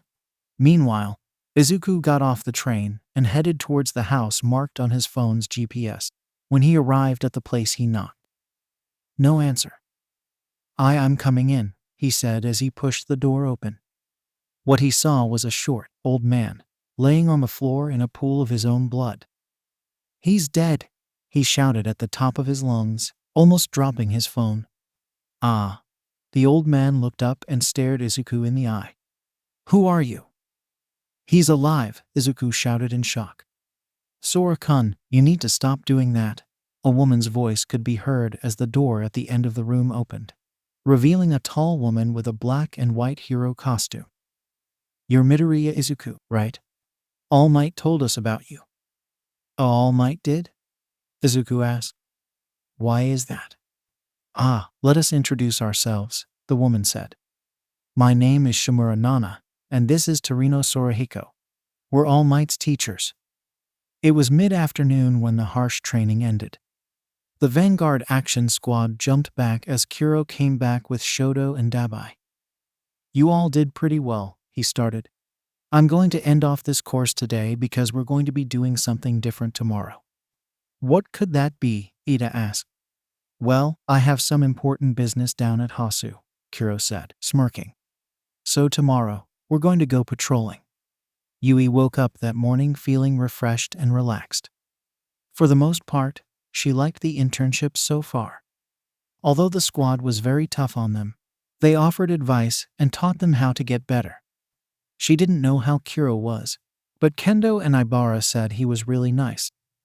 She did, however, have a high opinion of Kiro, because he kept the kitchen stocked with the best tomatoes that she has ever tasted. Morning, Yui-chan. Yui heard Ibara speak as she brushed her hair. Yui responded happily before stretching a bit. You seem to be in a good mood, Ibara said, her expression softening. That's great to hear. I'm glad you're enjoying the internships. Yui responded as she prepared to get ready for the day. Kiro was sitting in his office in his firm, which was substantially cleaner than the office at UA. His eyes were darting between a box of cigarettes and the bag of cookies 𝐸𝐸 had driven over to give him. I can fight a lot of things, but I can't fight addiction, he grumbled to himself as he tossed the cigarettes behind his back and started to open the bag of cookies. As he munched on his cookies, his phone started to ring. I swear to whatever god that is out there, the person who interrupts my cookie time will. He looked at the phone and saw the person. Oh, never mind. You asked for me? Gunhead's voice came out of the phone as Kiro answered it. Oh yeah, Kiro said. One of your interns signed a contract with me a while ago. I need to borrow her today. Is that a problem? Which one? Gunhead asked. Himiko Toga, Kiro said. Oh, thank God, Kiro had Gunhead mutter under his breath. What did she do now? Kiro asked. Her and another intern, Yuriroka Ochako, have been having competitions during sparring classes to see who can beat more interns, Gunhead said. Let's just say it's not pleasant. Ah, that's so like them, Kiro chuckled. Actually, if Yuriroka-san can come as well, that would be great. You'd be doing my interns a favor, Gunhead said, a hint of relief in his voice. That's nice to hear, Kiro said before hanging up. He scrolled through his contacts before settling on the next person he had to call. Shimura Nana. 𝐻𝐸𝐬, Toga shook her roommate awake. Ni, 𝐻𝐸𝐬. 𝐬𝐸𝐬-chan, I'm trying to sleep, 𝐸𝐡𝐻𝐿 grumbled, still half asleep. Gunhead-sen said that I can take you with me to see 𝐀𝐦 𝐍𝐨𝐭, Toga squealed. Why are you going to see 𝐀𝐦-san? 𝐸𝐡𝐻𝐿 asked, giving up on falling back asleep as she rubbed her eyes. He said that he needs me for a super important mission in Hasu. Toga chirped excitedly, trying to drag her friend out of bed. Why does he need you? 𝐸𝐡𝐻𝐿 asked her. Can't he just have some pro do it? 𝐀𝐦 𝐍𝐴 said I'm not allowed to talk about it to anyone, Toga admitted, slightly saddened. But I'm sure he'll tell you if you ask. All right. 𝐸𝐡𝐻𝐿 stretched her arms and yawned before standing up. I guess I have no choice in the matter. Midoriya-kun, Nana called over from the kitchen. Coming, Izuku called back before showing himself in the kitchen, wide awake and in his hero costume. Kiro-san said he wants us to come with him to patrol at Hasu, Nana said. Something about a know something. Izuku stared at her, trying to determine what the mysterious thing was. All right, he said. If Kiro asks, then it must be for a reason. Yeah, Torino said as he entered the kitchen. One thing I've learned about the brat is that he only sticks his nose in when it's important. Now that you think about it, Izuku said. He has always been around at times when bad things were happen, like at 𝐬𝐡𝐢 and the Yakuza incident. A hero needs to have a good intuition, Nana said, shifting uncomfortably. Anyways, we should be preparing. We're going to make rounds here before we go to Hasu. Kiro wanted us to come late afternoon, after all. 𝗵𝗲𝗍, Toga squealed as she tackled her brother in arms. 𝗵𝗲𝗍 groaned to himself and patted the girl's head. Wait, I recognize you, 𝐸𝐡𝐻𝐿 said, tensing up and preparing for a fight. You're in a rank villain. Get your hands off my friend. Relax, 𝗵𝗲𝗍 grumbled, lifting the girl up and setting her down. Toga turned to face her friend. 𝐻𝐸𝐬, this is my big brother 𝗵𝗲𝗍, Toga said. We used to be villains together, isn't that cool? Oh, so this is the girlfriend you were mentioning before, 𝗵𝗲𝗍 asked. Well, it's a pleasure to meet you. It would be in your best interest to treat 𝐬𝐬-chan well. What? 𝐸𝐡𝐻𝐿 took a step back in shock, her face red. Gee, girlfriend? And you were a villain. Knowing her, she probably means friend that happens to be a girl. The three turned to see Kuro with the rest of the squad and the interns. Anyways, I'm sure you have questions, Uraraka-san. 𝐬𝐸𝐬-chan is a villain, 𝐸𝐡𝐻𝐿 asked. Why is she at UA? And did you know about this? Was a villain, 𝗵𝗲𝗍 corrected. Yeah, Kuro said. You remember when I mentioned she had a rough childhood? Yeah, she was practically thrust into villainy. I won't be the one to tell you the details, though. After I took 𝐬𝐬-san and 𝗵𝗲𝗍 into my care, I offered 𝗬𝐬-san a spot in UA. I wanted to go to school and make friends, Toga chirped, hugging 𝐸𝐡𝐻𝐿. And now I have you. I'm really happy that 𝐀𝐦 𝐍𝐴 let me go here because I met you and everyone. 𝐸𝐡𝐻𝐿 blushed, opening her mouth to say something before stopping herself, a sweet smile forming on her lips. I'm really happy to have met you too, 𝐬𝐸𝐬-chan. That's all well and good, Magni butted in, bringing everyone's attention to her. But when are we going to start doing stuff? Fine, Kuro said. The final group just got here, anyways. As if on cue, Nana floated down as Izuku and Torino jumped down from a tall building. Izu-kun, Toga squealed, attempting to tackle the boy, but 𝗵𝗲𝗍 held her back. Not the time, 𝗵𝗲𝗍 warned. Toga pouted, but thankfully didn't attack him. We're going to be in groups of 3, Kuro said. Each member of the squad will be accompanied by 2 interns. Since there's an odd number, one of you will take 3. 𝗵𝗲𝗍, Toga, Magni, Spinner, Twice, and Mustard. Come up to pick your interns. Nana, Torino, and Izuku will be one group. I'll be taking Shoto and Tena-san. Wait, Shinso said, putting his hands up. You said Mustard? Yeah, Mustard butted in. I'm a part of the squad. You have a problem with that? Tell me the truth, 𝗀𝐸 said, using his quirk. Are you a part of the squad? Yes, Mustard said, a dull tone in his voice. Geez, 𝗀𝐸 said, releasing his quirk in shock. If you're done with your mind games, I'd like to do my job, Mustard grumbled. 𝗀𝐸 silently nodded as the group began to pick their interns. Izuku walked around with Nana and Torino as they did their evening patrols. Kuro had given all members of the squad as well as Nana and Torino communications devices so they could all stay connected. Suddenly, there was a loud crash, and Izuku froze up as a creature eerily similar to the creature at the 𝐬𝐡𝐢 approached them. They all got into a fighting position. As they prepared to attack, Izuku heard a scream from an alleyway not too far from him. I heard someone else in trouble, Izuku shouted at the two. I'll go check it out. Midoriya, wait, Nana called. But Izuku had already dashed away. Kuro was right. He is a real handful. The two heroes faced the monster and prepared to fight. Kuro received memories from his illusion clone as he fiddled with his phone. He looked up to see a Namu flying in the sky. Excuse me, Kuro-sensei? Shoto got the man's attention. We have reason to believe Midoriya's son is in trouble. Can we go to this alleyway? Kuro looked at the spot Shoto was pointing out on his phone and suppressed a smile. He had snuck into the two's room the night before and added his phone number to their contacts under Izuku's name. He knew that it wasn't morally right, but he couldn't take any risks, considering how much he changed the timeline. So he did what he had to do. He looked up at the Namu. You two go on ahead. I have a villain to take care of. Before the two interns could react, Kuro jumped into the sky, tackling the Namu and sending the two spiraling into the city. Ida and Shoto looked at each other before nodding and dashing off to save their friend.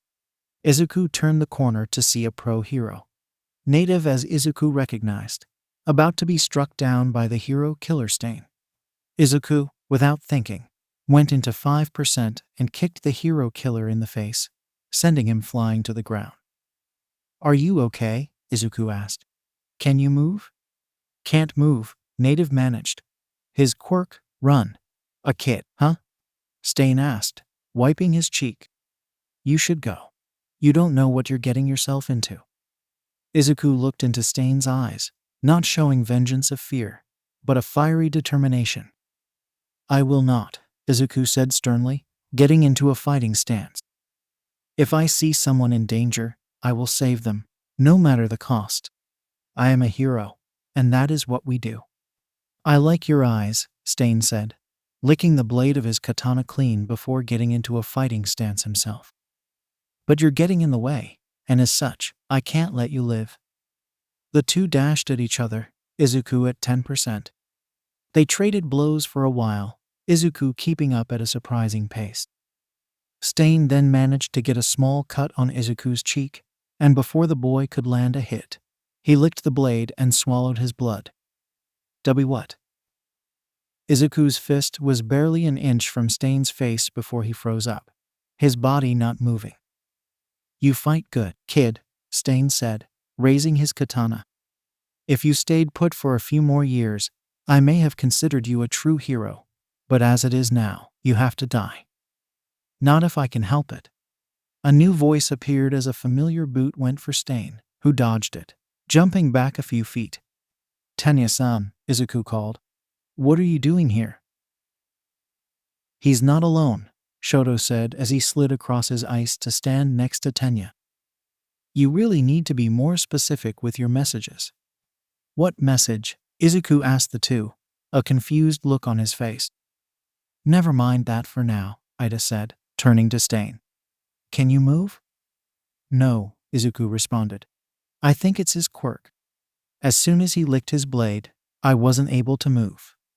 Shoto looked at the scar on Izuku's cheek and nodded. It must be that when he ingests blood, he can immobilize the person who the blood belonged to. TSH, more brats, Stain sneered. No matter, I'll kill you all. Stain and Ida dashed at each other. But before Stain could slash at the boy, Ida jumped as Shoto made a pillar of ice next to him. Ida kicked off it, dashing to the side. 𝗀𝗱 created an ice pillar between 𝐸𝐸 and 𝐡𝐴𝐻, and 𝐸𝐸 kicked it, causing the ice to shatter and launch towards 𝐡𝐴𝐻. The hero killer managed to jump back, but now without sustaining some injuries. "Not bad," 𝐡𝐴𝐻 said as he pulled his arm back. Suddenly, a kunai flung back, cutting Iida's neck on its way back. Izuku's eyes widened in shock, but then noticed that the kunai was tied to a string. Iida dashed for the hero killer, but 𝐡𝐴𝐻 got to his blade first. He licked his blade, causing the boy to stumble, immobilized. But not good enough. 𝗀𝗱 then dashed forward, fire streaming through his side. He swung at 𝐡𝐴𝐻, using his fire to extend his strike. 𝐡𝐴𝐻 jumped back and threw a kunai at him. 𝗀𝗱 dodged and cut the string on it with an icicle. "Won't fall for that trick twice. At least you fakes aren't all the same," 𝐡𝐴𝐻 sneered. He launched towards 𝗀𝗱 and launched a flurry of attacks. 𝐡𝐴𝐻 was surprised by how well the ranged fighter was performing in hand-to-hand combat. But he still wasn't as good as Izuku. 𝐡𝐴𝐻 eventually managed to land a few cuts before licking his katana, immobilizing the last of his resistance. "It's such a shame that such a promising generation is led by fakes," 𝐡𝐴𝐻 said, raising his katana to finish 𝐡𝐴𝐻. As he swung it, Izuku felt himself be freed and dashed, pushing aside his friend and taking the hit, lodging the katana on his shoulder. "Don't tell me." 𝐡𝐴𝐻's eyes widened in shock as Izuku prepared to punch him with 15% power. "Your blood type is O." Izuku didn't answer as he punched 𝐡𝐴𝐻 in the gut, sending him flying out of the alley. "Why did you do that?" 𝗀𝗱 asked. "Why did you take the hit for me?" Izuku turned around and managed a weak smile. "Because that's what heroes do." "Interesting," 𝐡𝐴𝐻 muttered as he forced himself to stand. Izuku looked in horror as the hero killer pointed a weak finger at him. "What's your name?" "Midoriya." "Don't," Iida said. But Izuku ignored him. He had just engaged in a fierce combat with a hero killer, and Izuku believed that he should honor the hero killer's request in the name of a good battle. Kuro had taught him that warriors would ask the name of their opponents as a sign of respect, and Izuku had no reason to deny 𝐡𝐴𝐻 that gesture. "Deku." Kuro tightened his grip, crushing the skull of the second Namu. He had gotten word that Nana and Torino had taken out the last one, but Izuku was nowhere to be seen. Kuro had already sent for the police, but he figured the fight would be almost over, so he should go himself. Since 𝗫𝐸 wasn't around, he should be the one to take his place. "Do you think that I'd let fakes like you kill me?" A wave of killer intent washed over Kuro as he saw 𝐡𝐴𝐻 yell at the police. He then saw the 𝗀𝗱 and Iida supporting Native and Izuku, who had a large gash on his shoulder.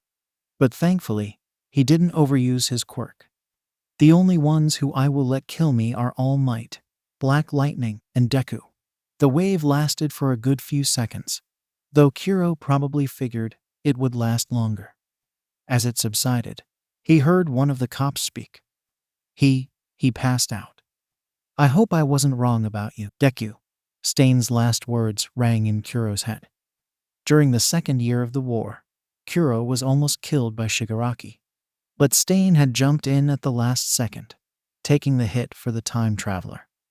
"Thank you, 𝐬𝐻," Kuro whispered before he started to approach the group. "We won't let you down this time. I swear it."